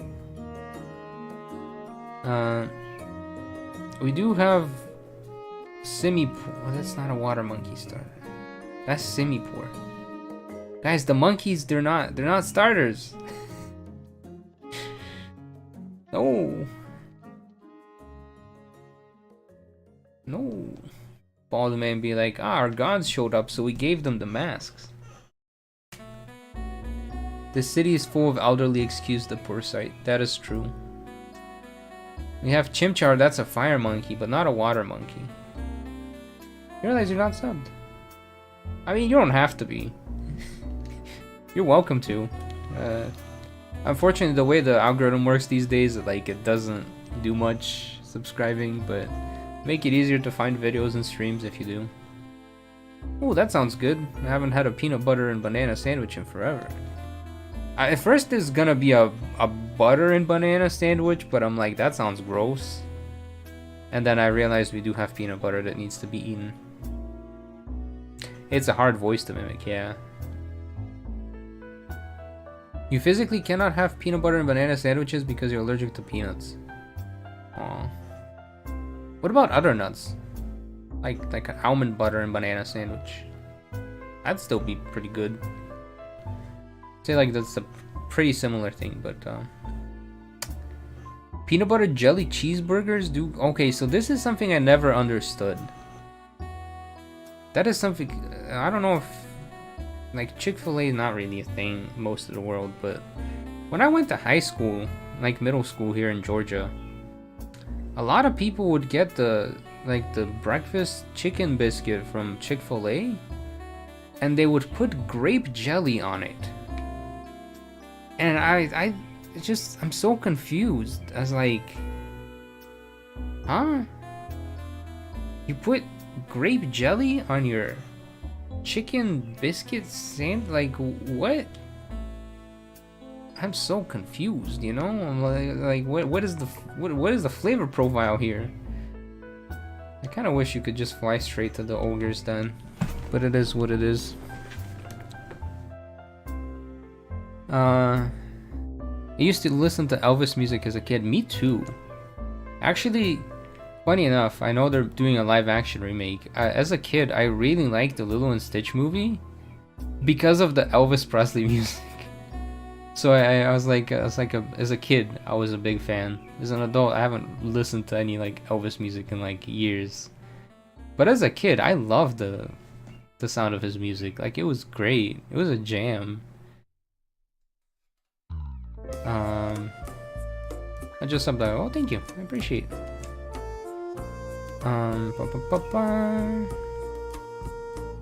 Not butter and banana.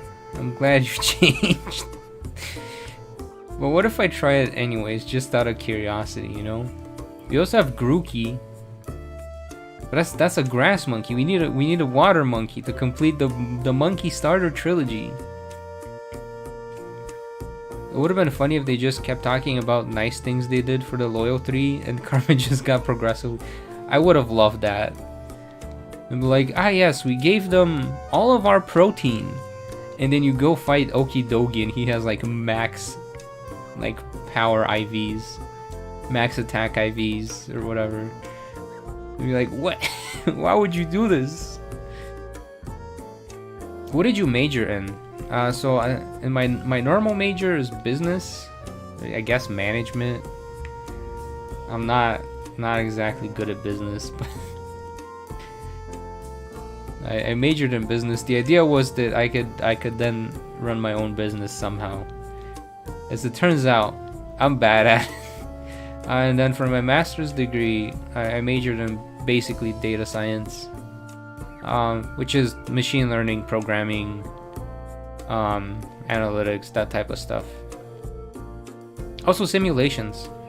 A lot of my, like half of my classes were electives, so I just went for like design stuff. So like I can make stuff that's usable, kind of. I don't know the coding part that much. You know what's an odd flavor combo that surprisingly works? French fries and apple. That sounds gross. I should try it, but that sounds gross. Makes sense in universe though. Taxi drivers don't want to get near the ferocious ogre. That is true. It's more of a southern culture than anything. Butter and banana doesn't sound like it would taste bad. It's just why. Actually, this reminds me of this one time I got this creme brulee Japanese pancake, and the little brulee part they do in creme brulee, they also put it on top of a banana, and it was really good. It was like a banana brulee, is what I called it. I don't know if that's the proper name, but it was really good. Tried a butter and banana sandwich live on stream. I mean, I could. I think the bread I eat, because we got like this like whole grain bread, I think it's not conductive as much as like, let's say sourdough, or just plain like white bread like Chicago Italian or something like that. Have you made any interesting simulations? I mean, I did one for a video recently. Nobody watched the videos. Is the Genshin Impact video I made. Yeah, I can plug it. This is my stream. I can plug my own content on my own stream. Here. Screen share. Oh hi, this is my channel. And I made this video, right? The Genshin's impact on your wallet. I basically made a simulation of all the pull, like essentially I simulated like 10,000 pulls. And this gives you like good data to work with, so like you can make estimates on how much stuff actually costs. And I know it sounds boring, but I think it's cool, because like you can do things 100 times over, or you can make a simulation with the probabilities and kind of get an idea of how things will turn out instead of having to do it 100 times over. That's like a great time saver. The only downside is like if you miss certain factors, it'll mess up the results a bit, but it is what it is. I have nothing else to say, so I'll say I have nothing else to say. Exactly. And you know, that's okay. Sometimes You don't have to say stuff all the time. It is what it is. Now I want banana brulee as well. I'm still waiting for the video explaining the basics of AI and machine learning and why AI Sadatura plot point is BS. I don't think that video is gonna happen. I don't know. I've thought about it a lot, and it probably won't end up happening. But I can spoil it for you right now. Essentially, the part that doesn't make sense is that it's not only an AI, but it's an AI clone of a person. So like there's a not really cross compatibility between the way the brain works and the way AI would work, if that makes sense. Like a lot of AI is modeled to function like the way the brain works. Essentially it's just like neural networks is just a series of logistic regressions that are connected to each other. You guys want a lesson on AI right now? This sounds like a stupid thing to do, but but I could explain it. He talked about doing one. Yeah, I did. I even had a thumbnail for it and everything, because it really upset me. It really did upset me. I was like, I don't know, it felt like very bad sci-fi writing. But then I'm like, it could be like old man yells at clouds, but at the same time, I'm like, I don't know, it's just, they made the crystals do everything. They were like, yes, we have these crystals, they have the power to do everything we want them to do. And I'm like, alright, that's like a bad writing device. I don't know. You guys do want the okay. Alright, let's see. Let me change the screen though. Wait. Let's play 2. And then we'll pop up a Photoshop. So I can kind of show you guys basically the idea of neural networks, which is how a lot of this generative AI stuff also works. It's gonna be oversimplified, but you know, I wanted it horizontal. You know, we'll just make it a square. We'll just have a square. So like, essentially the way these things work, I'll start with the neuron, right? So you have your neuron, which is like a bunch of these things, and then it's like, hi, I'm brain, and then like these connect to other neurons. So that like there's a little bit of process, and then it connects to other neurons. Like that's basically neurons. So you have signals coming in from different other neurons, and then based on the strengths of these signals, it decides like A, B, or C, and then it sends out signals based on the strength of A, B, and C. So like you have inputs. So like I'll just do like little eyes as inputs. It does a process based on these inputs, and then it sends out a signal. So in computing, neural network is basically something that looks like this, where it's just a bunch of nodes connected to each other. And so it's like whatever these inputs are impact what this sends. So let's say this sends this A, this is gonna send a capital A. So kind of like this, and then this combines them into AB. Very oversimplified. Extremely oversimplified, but it is modeled to be something similar to the brain. Now the difference is this is like a chemical process. This is something that happens chemically in the brain. I'm not sure if people fully understand what is happening here, because it's, how do I put it? There's a lot of different things that can impact it. There's this theory of emergence, where it's like this is the only thing that is happening in our brain. So like if they look at a brain, all they see is like chemical signals. They just see a bunch of chemical reactions and electricity happening, but then we can like think and remember and like fall in love and hate on video games for including a very bad representation of what AI is. But like if you were to take a screenshot of my brain, the only thing you would see is chemical signals. So there's this theory of emergence. Emergence. Oh, I should pick a better pen for this. But emergence, where it's like, when there's like a lot of small things working together, they create something new, like the mind. And that's the current theory of mind. I know there's also like, people can believe there's like spirits or souls, and maybe, we don't know, we don't have proof. But at least that's like the general idea.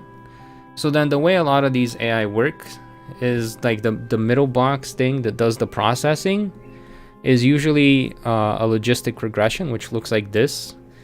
Logistic regression is just usually like predicting if something is a 1 or a 0, and then this is like your inputs. So you can say, we're talking about how AI works. We got on a tangent because I was gonna do a video about, you know, let's spoil the videos, why not? I think it was in other videos. I don't know where I put it anymore. Yeah, there, bad. The ending is bad. So this was gonna be the thumbnail. This is gonna be the thumbnail of the ending of Scarlet Violet made no sense, and it was bad. It was cool. It looked very cool. It was very touching. But it was like it just didn't make any sense logically. I didn't just show you guys a proper picture of logistic regression. And then I can explain what regression is, but like here you go. This is logistic regression.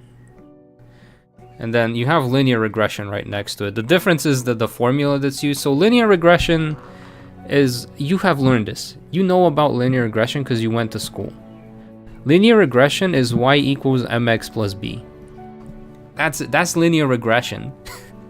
Now the way linear regression is made is they look at, you know, you look at the data and then you figure out what the y equals mx plus b is. So they use a whole bunch, like, it just depends on your data. But sometimes things will flow in a linear fashion, and sometimes they'll flow in a more of a logistic fashion. So realistically, there's something like this. There's some sort of regression model going on inside of each node, and then it uses those nodes to essentially tell the code what to do. So it's all tied together. Blah blah blah. Now they use this for AI art a lot, and you guys are gonna hate this because nobody likes AI art, and I agree. But basically, like, they teach it things like, oh, well, there's an outline here.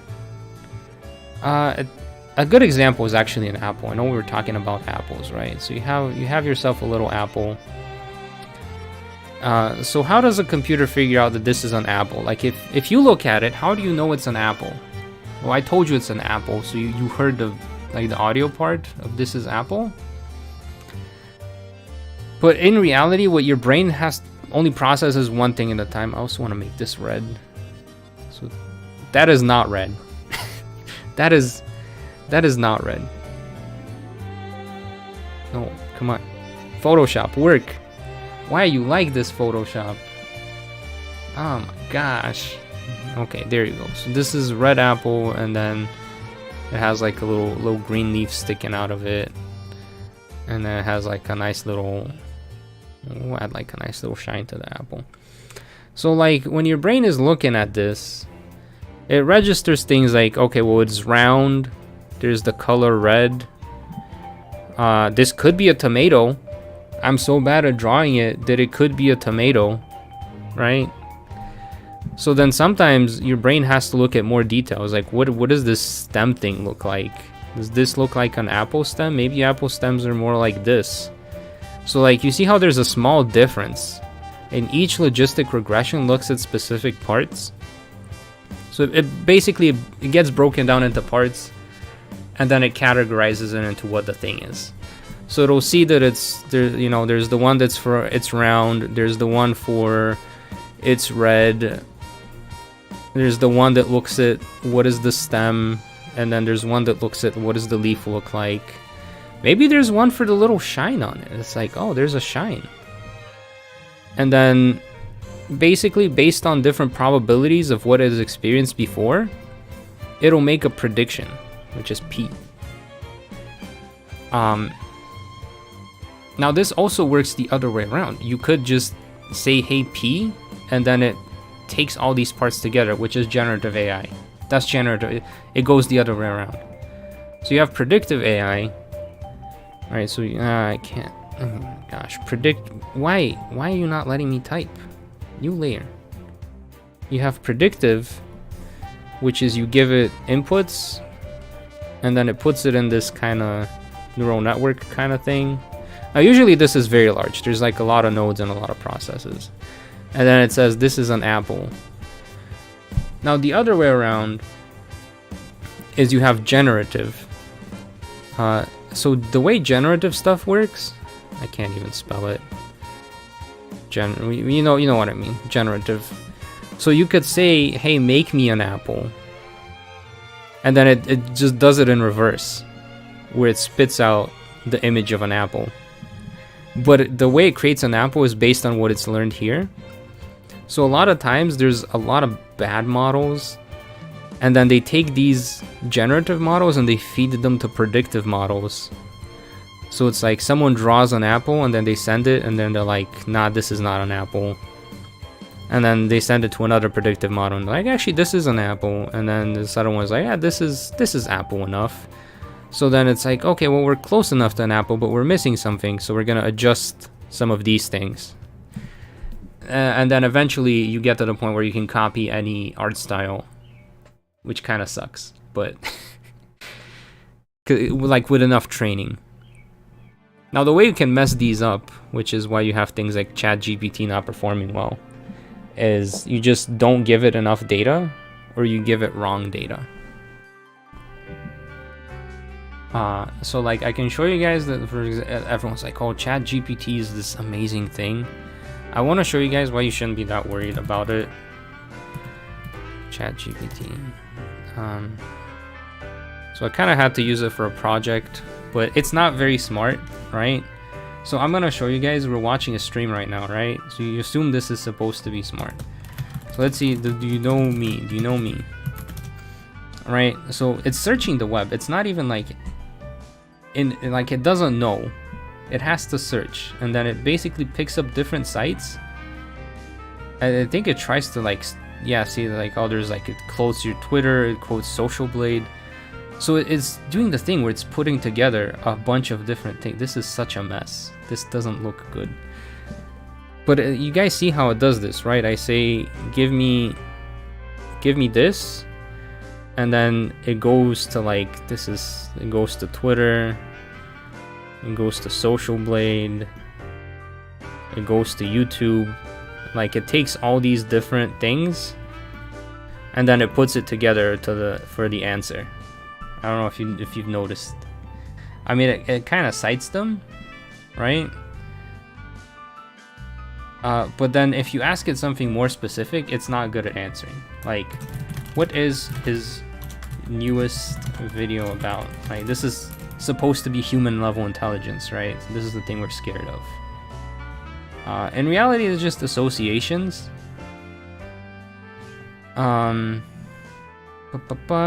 Most recent video was 14 days ago. All right, you guys want to check if this was true? 14 days ago? Well, it was 13 days ago, first of all, so it already has the days wrong.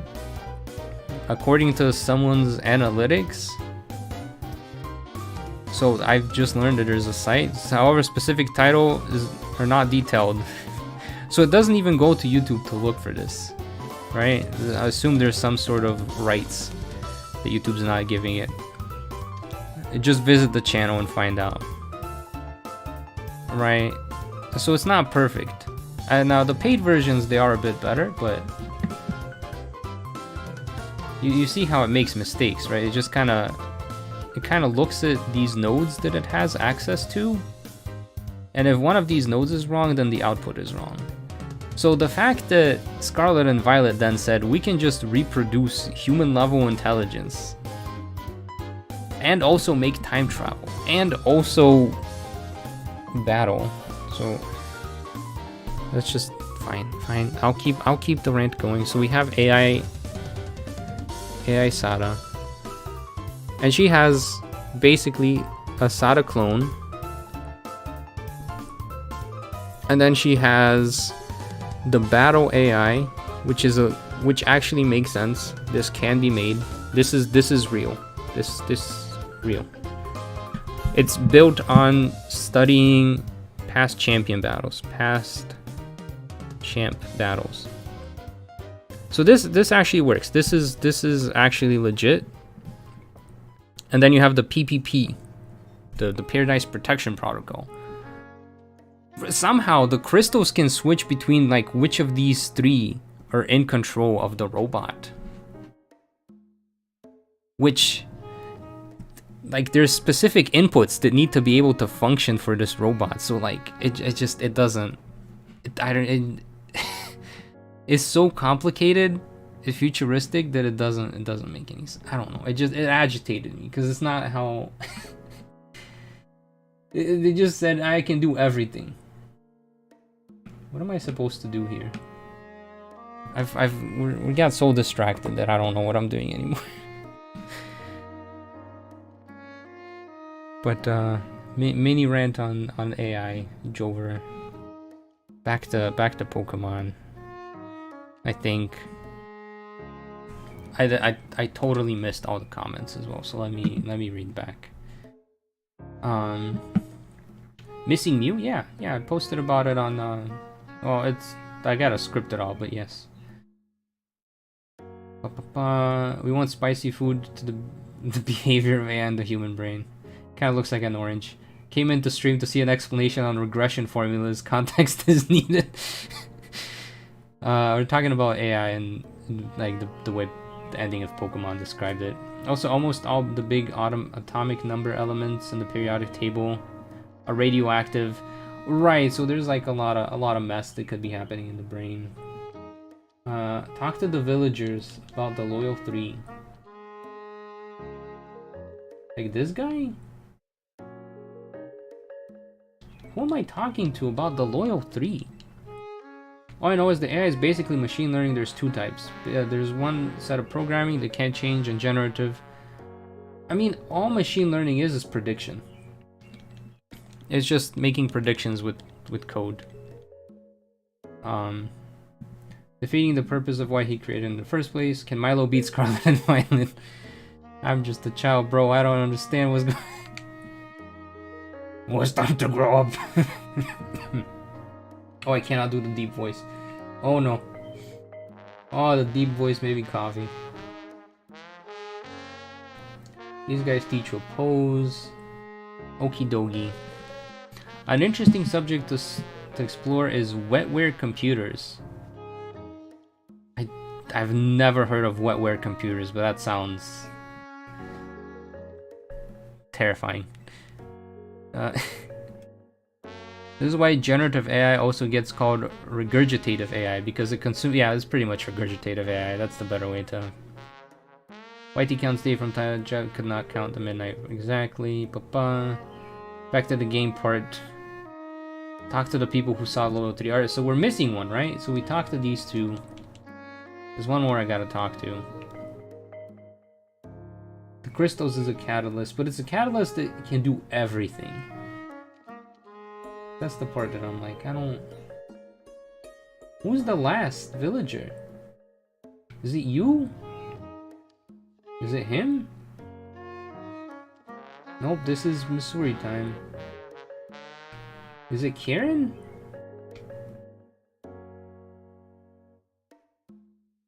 Nope, not Kieran. Where is the last guy I have to talk to? Oh, there he goes. Monkey Dory. I think the Paradise Protection Protocol might be a failsafe, kind of like if X has lost, the protocol kicks in, overriding all other functions. Yeah. Wait, you guys are seeing nothing right now. Okay, it's just a black screen on the game. I got scared.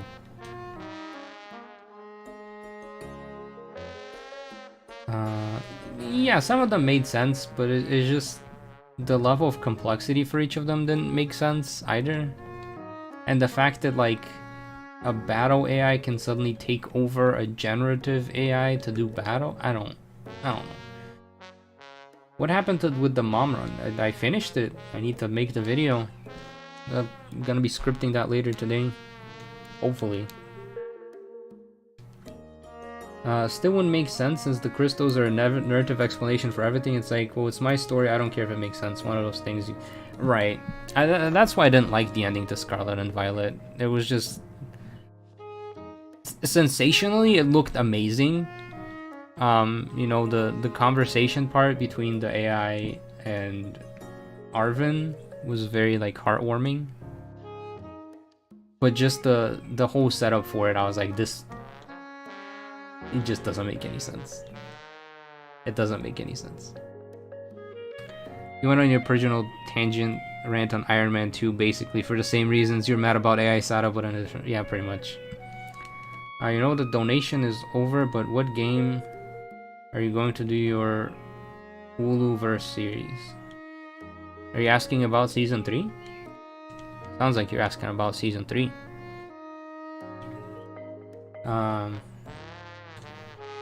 I mean, I kind of hinted to the game, but what game does Mew originate from? Eyebrow emoji. Raised eyebrows emoji. Oh, hi, Ogrepon. I did not read what I'm supposed to do. I saw the yellow text and my mind just blanked out on it. Okay, I gotta go fight the guys. I never saved the Wisteria point as a travel point. It's gonna be the Let's Go games. And I'm trying things a bit different. It's just to where I'm doing all the runs first and then scripting them all together, so it should be a more cohesive story. Should. I could end up flopping it, but I hope not. Oh, not red and blue. Let's go Pikachu and Eevee. But yes, red and blue is technically the correct answer. But I don't have access to red and blue because Pokemon for some reason doesn't want to let us play the older games. And it's just like, ah yes, we do have the Game Boy on the Nintendo Switch. We do have it, but we won't give you those games. Would you be happy if we gave you those games? Yeah, but we made you pay like $15 for them on the DS. And people are gonna complain that now they can play them as a subscription instead of getting to buy them like they did on the DS. So we're just not gonna release them at all. Make you buy fully priced versions of... Wait, there's a sign. I need the sign. I need to talk to the sign first. Sign. Clearly, Mew comes from Pokemon Snap. Season 3 is new Pokemon Snap can X-complete the Pokemon. I don't even know how I would do a character on the photo decks, because it's like, you gotta grind that game so much. This is why I never finished it. I never finished Pokemon Snap. I was excited about it, and then it was like, actually you need to take more pictures, so it's just like repeating the same thing to get like 2 extra points, and then it's like, but you need like 200 extra points to go to the next area. And I'm like, you know, this is too grindy. Don't be silly, Mew comes from the Pokemon TCG game for the Game Boy. Yeah, you're right. I could just use Night Slash. I could just not button mash and actually use a move that would be good here. But that would make too much sense.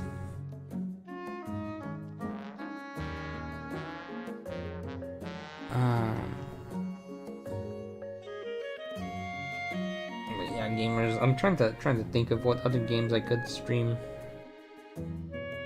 I mean, on one hand, this Pokemon stream is nice because I can just turn my brain off and read chat and respond quickly. Because then if it's a game where I kind of have to think, I might not be able to like respond to chat as quickly. Stream Genshin.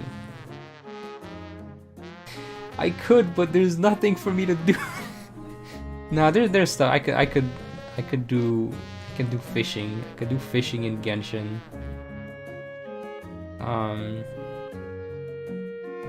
I could I've literally done everything in that game. I could go pick every mint in the world. I don't like, personally don't mind the explanation of the story is fine. It's like expecting every piece of media. Yeah, I think for me it's like it was because I have enough domain knowledge, it broke enough of my suspension of disbelief, and that's why I kind of got a little upset at it.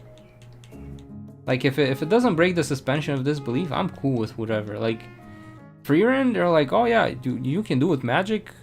Like the way the magic system works in Freerun, the anime, is like whatever you can imagine, you can magic. So, you know, it kind of breaks the suspension of disbelief there, because it just like gives everyone the wild card. But then you realize people have limited imaginations, and like they point that out in the story, and then it's like, oh, actually this works, it makes sense. Like it doesn't break the suspension of disbelief. Wow. Put in a vote for Henry Stickmin collection. I'll consider Henry Stickmin. I don't know, part of me wants to get through all the games I do have instead of getting even more games. If that makes sense. Because I already have a big backlog. But then it's like random games. That's the part that concerns me, right? It's a bunch of random video games that people haven't heard of. Is he gonna do the doggy shake? No, he's not doing the doggy shake. He has a lot of idle animations actually.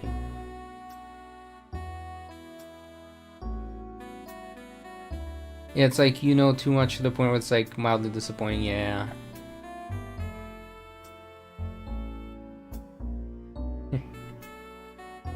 I don't even know how to read that first phrase. You could still provide the Eurobeat anyway. What does that mean? Oh, for the Okie Dokie. I was like, me? Eurobeat? When? Actually, I could just play it right now. I could just... I could... Hold up. Hold up. Oh, shush, Okie Dokie, shush, shush. Hold on, we gotta play the right music. Meanwhile, I'll show you guys the random games I have on this console. Let me know if anything sticks out that you want to see. Scarlet Violet. Scarlet Violet OST. OST for real. Because right now we're listening to like a pretty cool song, chill song. But nah, it's time.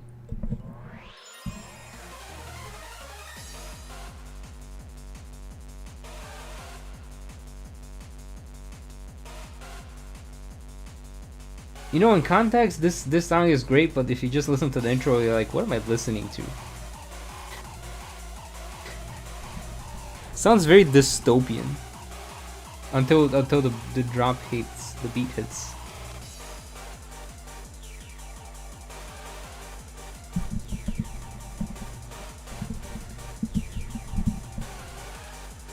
Goated music. See, now this is where it gets good. Oh.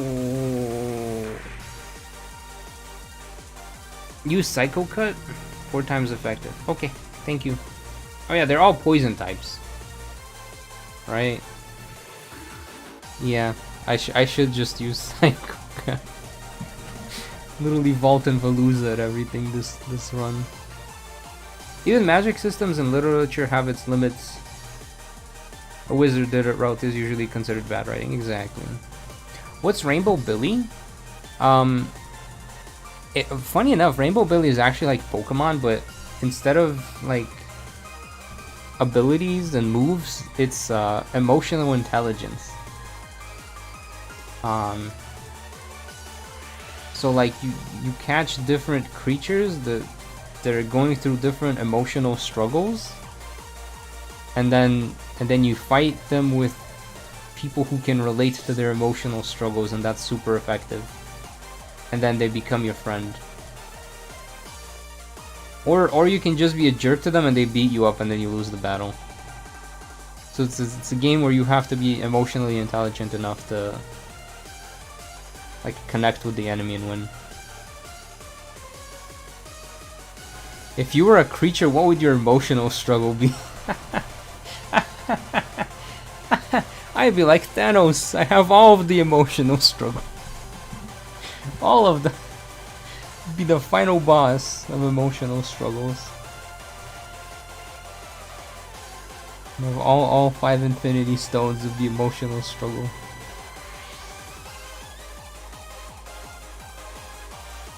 This song, it's too wild for me at times.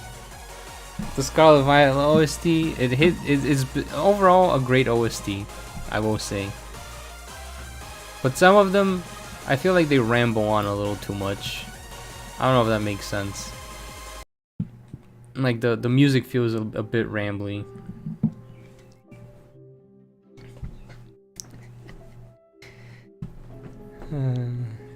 About the game thing, I think Pokemon just lends itself to chill streams. Unless it's VGC, then everything else is just slow paced. Yeah. Well, I don't know if, see, I can't do Nuzlocke with Brain Empty because, as you just saw, I try to attack a guy with the water type move when I clearly had a 4 times effective move, and it's just because I wasn't really looking or thinking. I'm just like, ah yeah, fish, water, blue, stab. and then my neural network is just like, hit it with the blue attack. That should work. And then AI be like, this the guy? This the guy telling me not to worry about?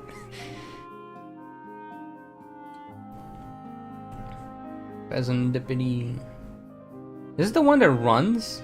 I think this is the ones that runs. Carmen sent out Dark type against the fighting type. That's a smart idea. Super advanced battle. Yeah, she's an ace student, of course. You can never relate due to the fact that nobody has all those struggles. Exactly. There was a interesting book I read. I read a lot about like brain science. I don't know. I think brain science is interesting.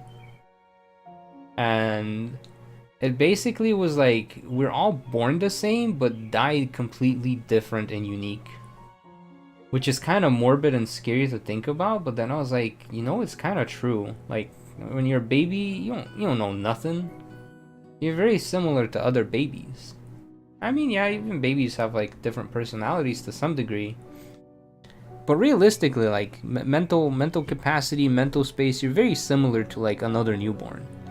Whereas like when you get to like be old, like you've gone through so many different experiences that you're very much a different person from any other random person on the street. If you think about it, Penny's theme is baby's first track. I guess it is, you're right. If you keep the Pokemon comparison, basically all types work like dragon and ghost types because they're super effective on themselves.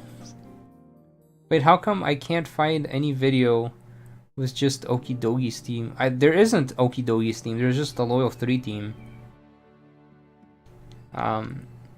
It sounds very similar to the Pecharunt team. Or if you're asking about the one I was just playing, that's Penny's battle theme. Psycho Cut also has stab, that is true, but Fish is water. Fish is rend. That's a good move. When you're a baby, you're a baby. Yeah, but like, I don't know, the brain changes as it experiences stuff. Yeah, that's the Penny battle theme. Like the things you experience, if we go back to that neural network model, like they change what fires when in your brain. So like realistically, just by living and experiencing different things, you change as a person and the way you react to things and the way you understand things. There was this very interesting thing, was like the thing that determines your personality is the way you perceive things. So like you could show someone an apple, right? And maybe they hate apples because they ate an apple and there was a worm in it, so they squirm. Like their perception is, oh, there's probably a worm in that thing. Meanwhile, someone else's experience is, I can gift this to the girl I like and she'll marry me. That's the Galler perspective. So then an apple represents hope. They feel hope. Like the perception of the same thing is very different. It was actually a Dr. K talk. Yeah, it was a Dr. K talk with on the Iced Coffee Hour podcast. I think that's where he talked about the personality thing, the perception thing. Like someone could come in and say, "Hey, I'll give you $1 million," and everyone's perception of like their intent and what this like is wild. The brain's wild. Brains be wild, and which is why I like brain science. There was also a book about. Actually, I think I have it on my bookshelf. Yeah, consciousness. Consciousness and the consciousness. What is this book? What is this? What is the actual book title? Consciousness and the Brain by Stanislas. I don't know how to say his last name. The Heine or something like that. Consciousness in the Brain. So basically, this guy like looks at. Ogrepon, why are you sleeping? He like looked at people's brains while they're under a coma, and found out that you could communicate with them while they're unconscious because their brain still responds to stimulus, and they could figure out who's gonna wake up from a coma based on like questions they asked them while scanning their brain while in a coma.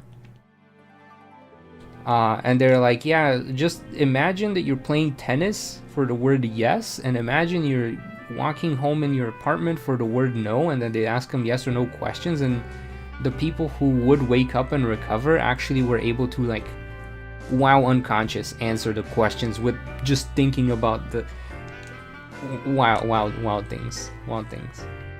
And this is like real stuff, like in the real world that's happening. I'm like,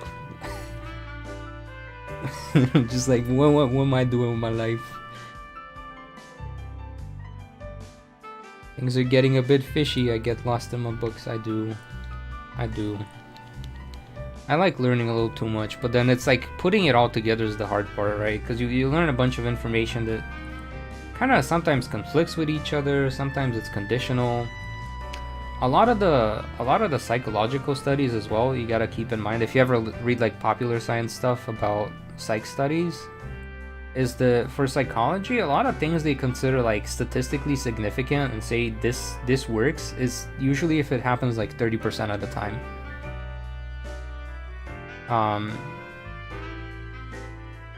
So like let's just say that they say like eating chocolate makes you happy. That's the finding. And in reality, when they did the study, they found that like after consuming chocolate, about 30% of participants felt an increase in their rating of their happiness. So it's not like eating chocolate makes everyone happy, it makes certain people happy, but it makes enough people happy to where they can say it's like an actual effect. And not really an effect, it's more of a correlation, not a causation. What does no? This can... You know, this is me editing my description late at night. But no, this will not be a video. Because some of these streams I have made into a video. So like the mum streams, that's gonna be a video. The Giovanni streams, that's gonna be a video. If I ever decide to do a speed run of the Let's Go games, which I might, I need to like go study actual speedrunners so I know what they did, so then I can try it myself. I'll make that into a video. Yeah, this stream is just for funsies basically. It's more of a yapping streams. Wait, what happened in the Giovanni stream? Did you end up beating Lorelei? Technically, yes. Me? Yes, I can beat Lorelei. Could Giovanni? Probably not. Did Ogrepon just...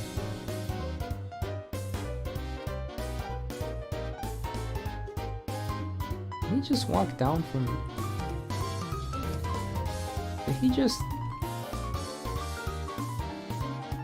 Did Ogrepon just walk down from... Wait, that's not my... Where's my video? Did Ogrepon... Fine, I'll do it myself, Switch. I'll do it myself. I'm pretty sure Ogrepon just like walked down the the heckin' tent? I might just be going crazy. This is gonna turn the music off though, but whatever. I'm curious. Let's see. My description late at night. But no, this will not be a video. But I can try myself. Let's turn this off real quick. So then the cutscene ends. And then I think Ogrepon shows up like up from the... He just jumps down. Yeah. He did.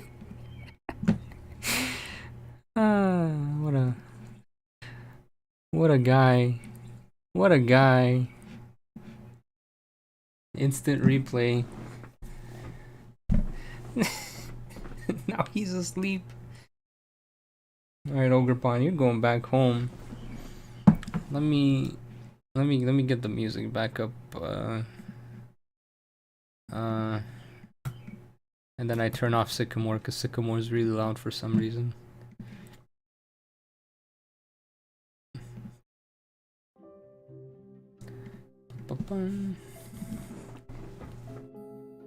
Weird, all this could have been avoided if Grandpa wasn't an idiot moment, right? And also Carmen, she was like, yeah, just lie to Kieran. Just lie to him. And I'm like, why? Why can't we just tell him the truth? I took a lot of psych classes in college and learned that at the end of the day, my professor told me it's all theory and it's an ever-evolving science, proving, yeah. Again, part of it is because a lot of the psych science is like 30% is all it takes. While some of the more, I guess it's more of a soft science in that sense, whereas hard science, like a lot of the research I do, well, a lot of the research I help do, I don't do the research yet. I might go for a PhD where I'm actually doing that research, but like that's where you want like the results to be like 95% of the time this happens. So that's more of a hard science, whereas the soft science like psych is more of a this happens 30% of the time, good enough. Cajun nuts come from a fruit, and here we actually eat the fruit and make juice from it. You can't even look at it without getting a bad taste. Wait, what's it called? I want to look at this fruit now, George. I'm very curious what it looks like. Instant replay. That's cute. She's a silly gal. Wanted to be Batman. Parkour. Ogrepon parkour. In the next episode of Can X Become Champion. I've appeared. Why are you speedrunning the Teal Mask? Oh, just Cajun? Cajun?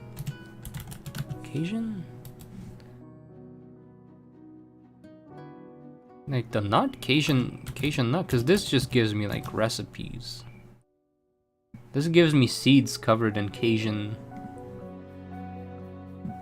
It gives me like...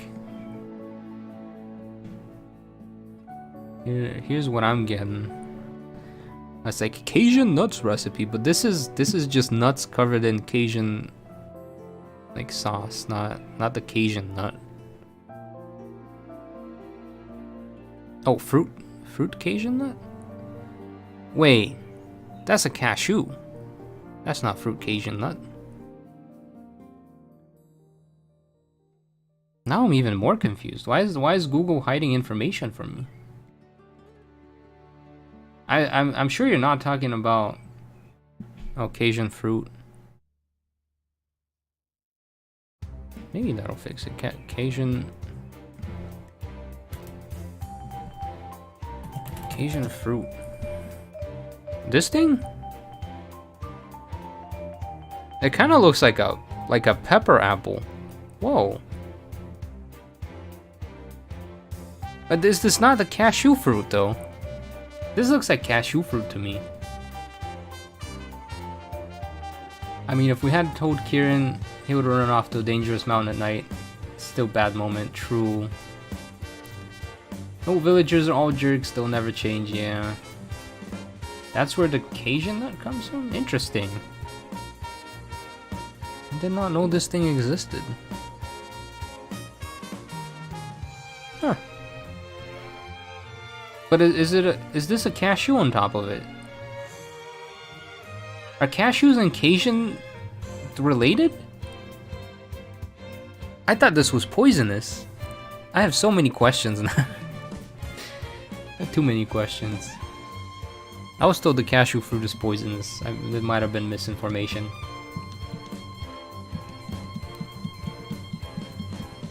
Bum, bum, bum. Jarvis opened several Nintendo Switch profiles and speedrun the Pokemon Scarlet DLC, the Teal Mask, for the purpose of getting multiple Ogrepons to trade away on home GT. You know, I could do that, but then there's a world where heckin' Machamps.com and all these other hacker sites exist. They just generate hacked Pokemon. They trade you shiny Ogrepons like crazy.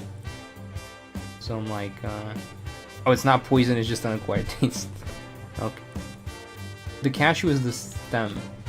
So this whole time we've been having, like in the US, there's Cajun seasoning is a pretty big thing. At least in the southeast. Is that just cashew fruit? This whole time it's been cashew fruit? Or is that a completely different thing?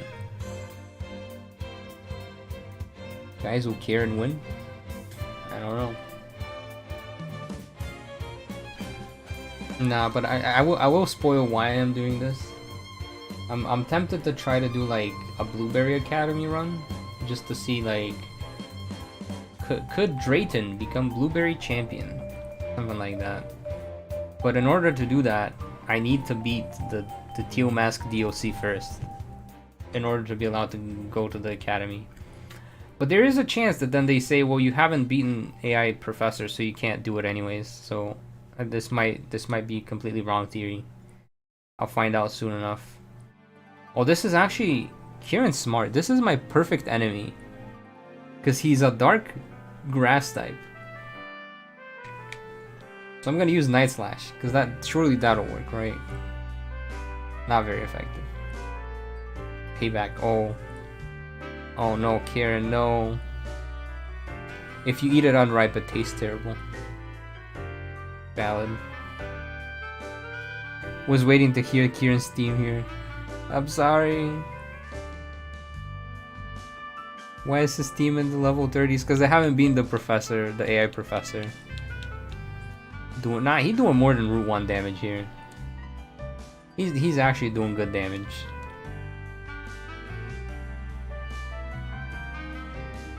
I'm pretty sure it's not the fruit, but the stem that's prepared the seasoning. It's very interesting. I never think about what goes into like seasonings and sauces. Like, what goes into Big Mac sauce? Why is that my first question?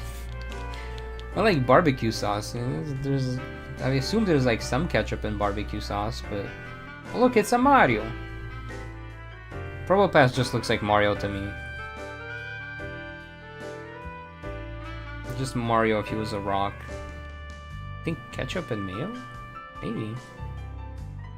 Pretty sure it's not the fruit, but okay, yeah, I already read this. Blueberry requires you finish all the way home. Oh no. Oh, this means I have to beat the AI professor somehow? Oh no.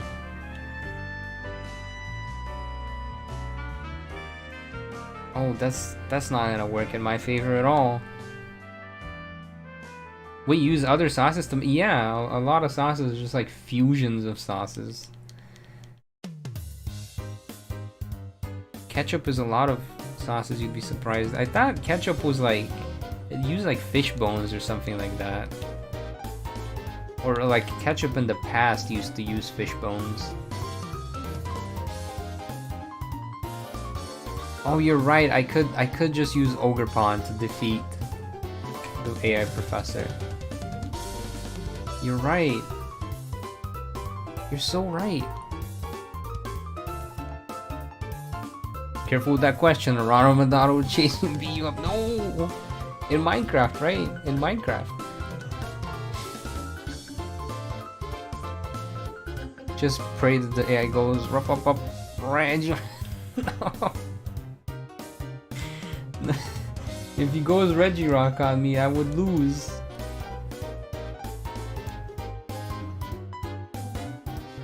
Alright, Kieran, now's your chance. Liquidate my Vault and Veluza. Wait, am I almost done with the Teal Mask? We just have to beat up Ogrepon now, right? Ketchup was originally Chinese fish sauce. Okay, that makes sense.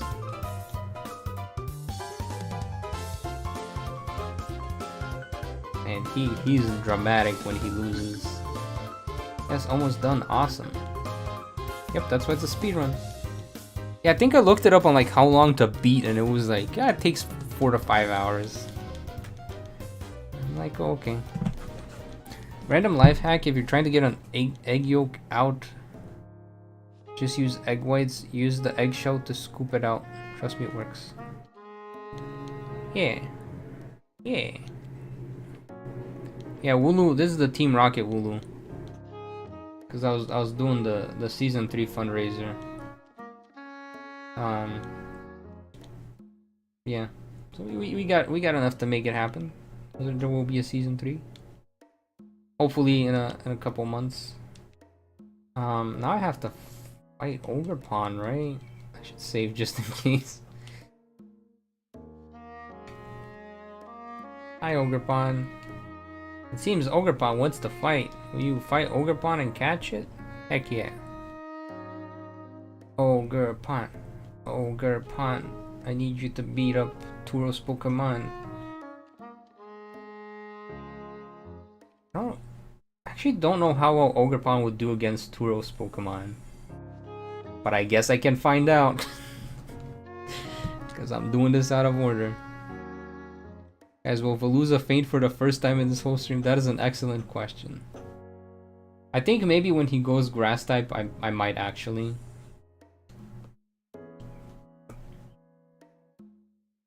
You know what would have been funny here is if instead of fighting one Ogrepon, he does like the Naruto Shadow Clone thing, and then he gets 3 more Ogrepons and he just summons all the big masks. And then you're fighting 4 Ogrepons and they're like, you thought horde battles were gone, but this is an XY mechanic we decided to bring back for this one fight. Yeah, Sabi, PTSD exactly. Like, hey, cute little girl, what could possibly go? Oh no, she has 3 giant Pokemon.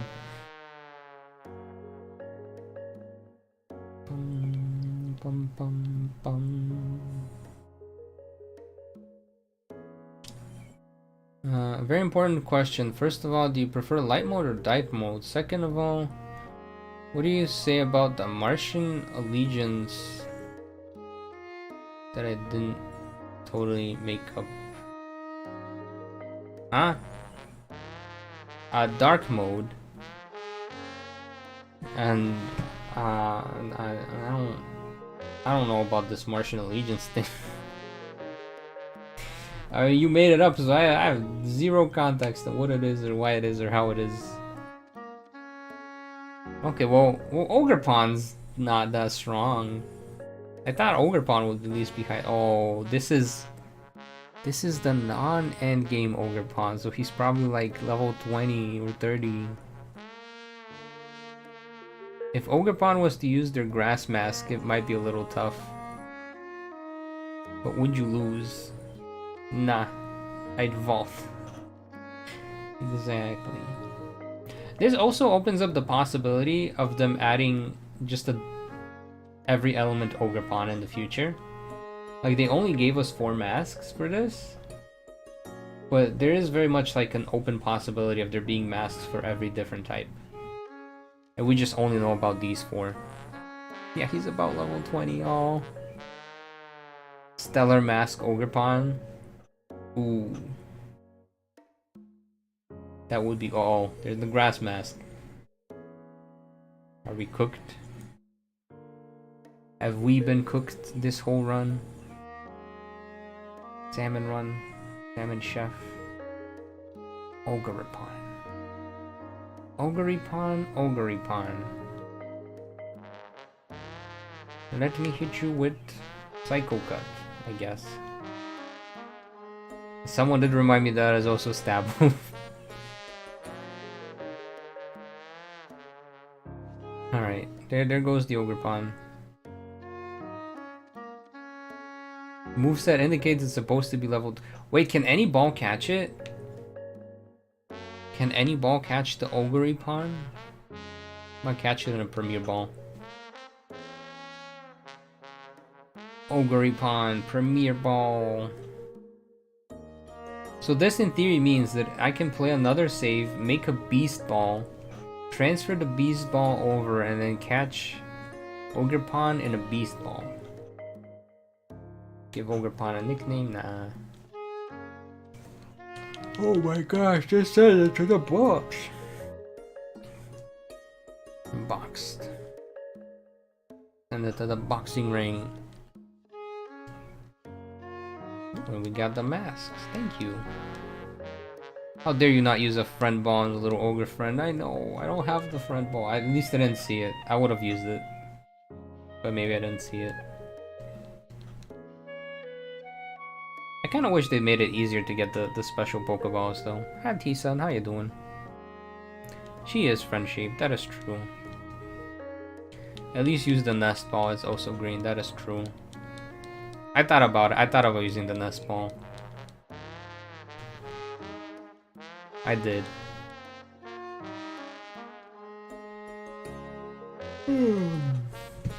I'm ready to go back to bed.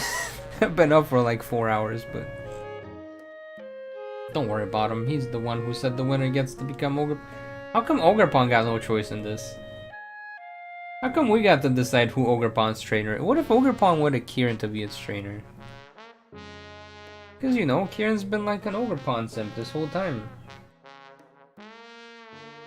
What if Ogrepon was like, you know, I'm a Kieran simp, and then joined Kieran, and then the two take over the world as Carmen's minions. See, at this point you expect Kieran to come around and apologize before the end.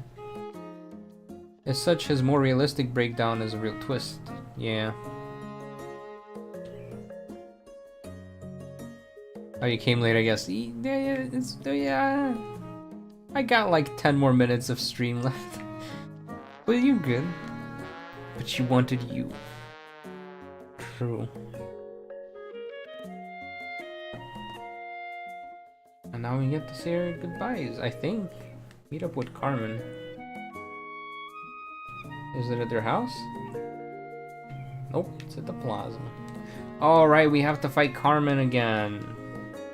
I forgot about the Carmen fight. Honestly, she just kind of felt like an accessory to the story this whole time. And then she's like, actually, I want to fight you now, for real, for real. I fight you when you showed up, I'm gonna fight you when you leave. I'm secretly Nimona, I just want to fight you. Takes off the contacts, removes the wig. It's fight time, baby! Only one rival you get to have in this life, and it's me, Nimona. Ogrepon made it clear as day they wanted to travel with us specifically. Carmen actually does call Kieran out on not taking Ogrepon's feelings. Aww. Aww. She doesn't know him, she knows the player in Carmen. That is also true.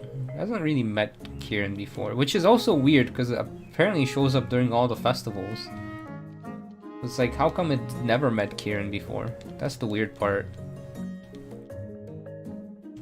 Talked about spicy food, explained AI and the human brain, and then I bullied Ogrepon. Oh wait, is this one of those where I have to have a Pokemon in my party? You gotta have Ogrepon in your team. I hate it when they do this. This is my pet peeve in Pokemon, when they're like, oh, you have to have a Pokemon, you have to have this specific Pokemon on your team. Alright, alright.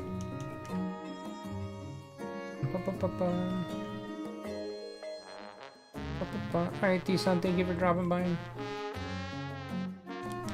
What if you release the Ogrepon before the battle? I forget. I think there's like a text where she's like disappointed in you. And then fights you anyways. But man, the power move of releasing the Ogrepon right in front of her, be like, yeah, I want to fight Ogrepon. And I'm like, nope, released, permanently gone, deleted from this game. So you're gonna use the water mask, right? I'm just not gonna use the Ogrepon. Yeah, Legends Arceus does this too, where they're like, you have to bring the Dialga or Palkia with you up to the second fight, and it makes sense because they're for the cutscene. But like, I don't know, it's just like, alright, now I gotta change my team, I gotta kick a guy out. That's the guy I always kick out of my team. Like, I wish they kind of would have added it as like an accessory, like how Koraidon follows you around. Like, I don't need to make room for my Koraidon to be at my party so I can ride it, it's just there.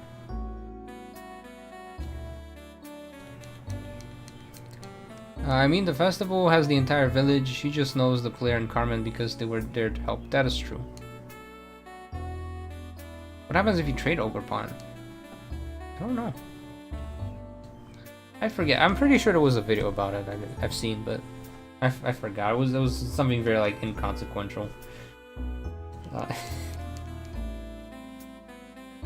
Ooh, we didn't one shot. Stun Spore?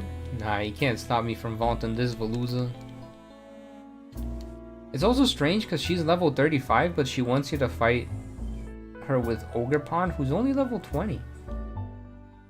Maybe you guys were right. Maybe it is supposed to be a level 30 Ogrepon. But then you'd be like on par with Carmen's team. Otherwise, what are we even doing here, you know? Night Slash is probably the worst move I could have used on this. Well, I think the thing I learned is that if you just use an over-leveled Veluza, you can beat the Teal Mask DLC in 3 hours. It says something like you can't trade such a rare Pokemon. Aww. But what if my friend wanted an Ogrepon?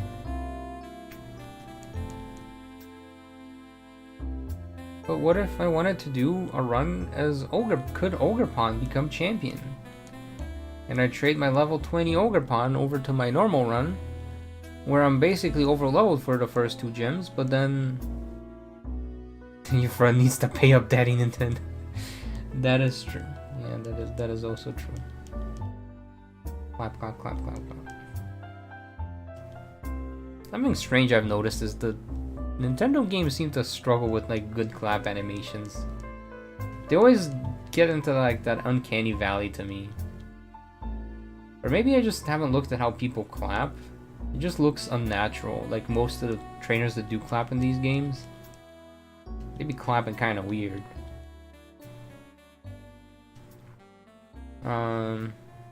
Could Pon become...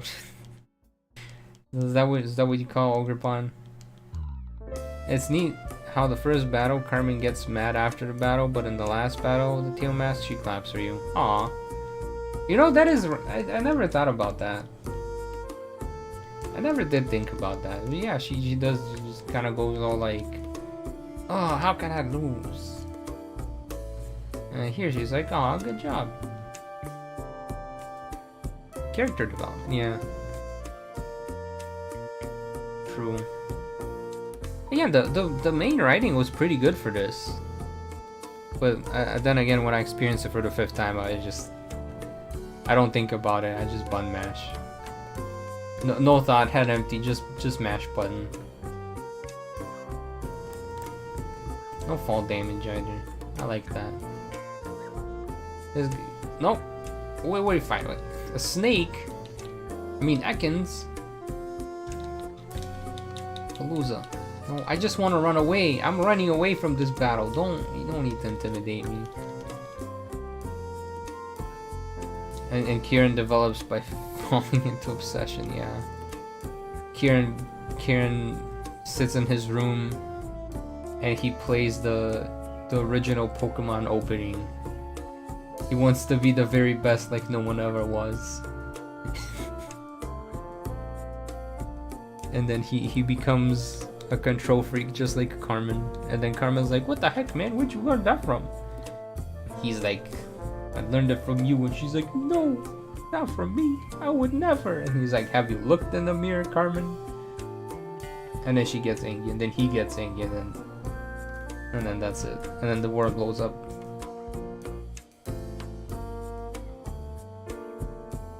Buy Pokemon 2000 showed that Ekans can swim, therefore it's the perfect addition to Kofu's team. That is also true. Yeah, it's one of those things you forget that, like, snakes can swim. If you thought snakes are terrifying on land, snakes in the water? Makes water even scarier. I shuddered thinking of that. Welcome back, Ian. How you doing? Oh, yeah, I also learned that the cashew fruit is edible. Is Cajun? Wait, is Cajun and cashew different things? I'll look this up after stream. I'm curious. But yeah, that is the Teal Mask. I guess it is beatable in half an hour. I mean, not half an 3 hours. I forgot to add the extra 0. It looks weird because most people just clap with their palms with bent fingers not touching, and in game they clap with their stretched fingers all the... Yeah. I'm supposed to be your chaperone, but science calls. You kids won't do anything terminally stupid without me, right? And she's like, I'm sure the nurse, who's very attentive, will look out for you. She'll look out for you.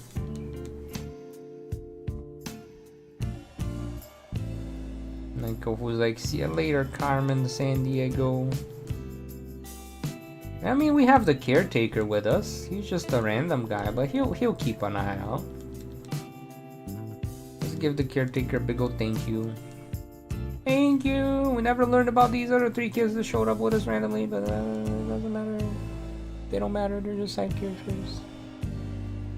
You know Carmen San Diego? I've heard of Carmen San Diego. I need to become a lot stronger.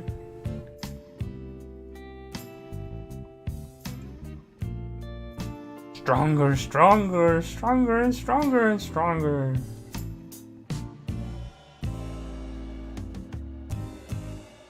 Yeah. Stronger.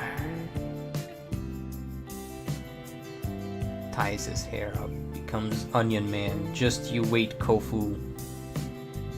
Onions, they're enemies, not food.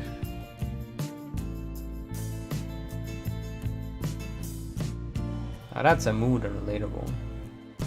I kind of do wonder, based on the hair colors though, if they intended for this to be like a version thing where in one version Carmen is the one who goes psycho, but then they decided that narratively wise it makes more sense for Kieran to be doing this. Suddenly, nighttime.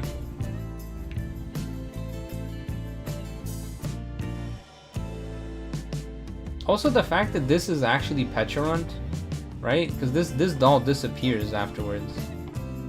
Is wild to me. Is wild. Alright, well we have beaten the Teal Mask DLC in 3 hours of button mashing and being distracted to talk about how AI works. Next week I should do a poll, because I'm not gonna know what I'm gonna do next week. I'm gonna be confused. Next week, what will we do? I'm gonna give you guys some options for stream game. I'm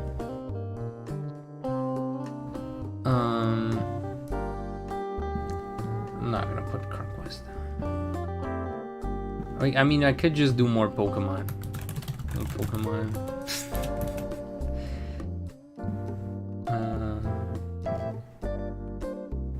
And there's Ugio.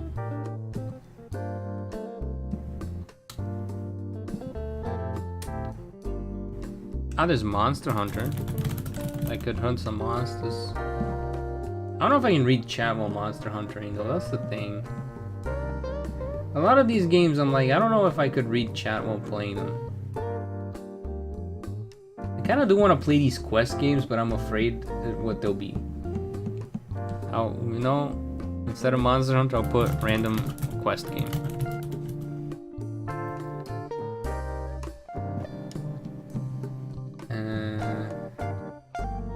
Except for this quest game. We're not gonna play this quest game. Maybe I give Hollow Knight another try? I don't know. You guys like Hollow Knight? This is the most confident poll I've ever made, where 2 of the answers are with question marks. This is great.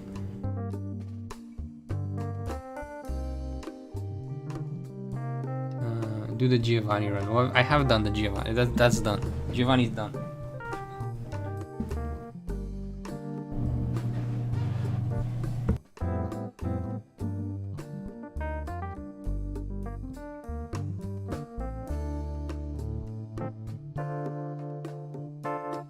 I'll just do the Giovanni run from scratch again.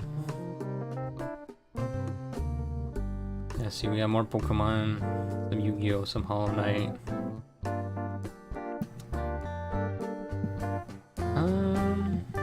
Yeah, I'll think about it. But thank you guys for the feedback. Thanks for hanging out. Ooh, Yu-Gi-Oh's time with Pokemon. Maybe I'll do Yu-Gi-Oh. It is 12 AM. Yeah, go to bed. Go to bed. I'm gonna hop off too. That's it for this stream. Thank you for hanging out. I hope you enjoyed. And I'll see you guys next week. Bye.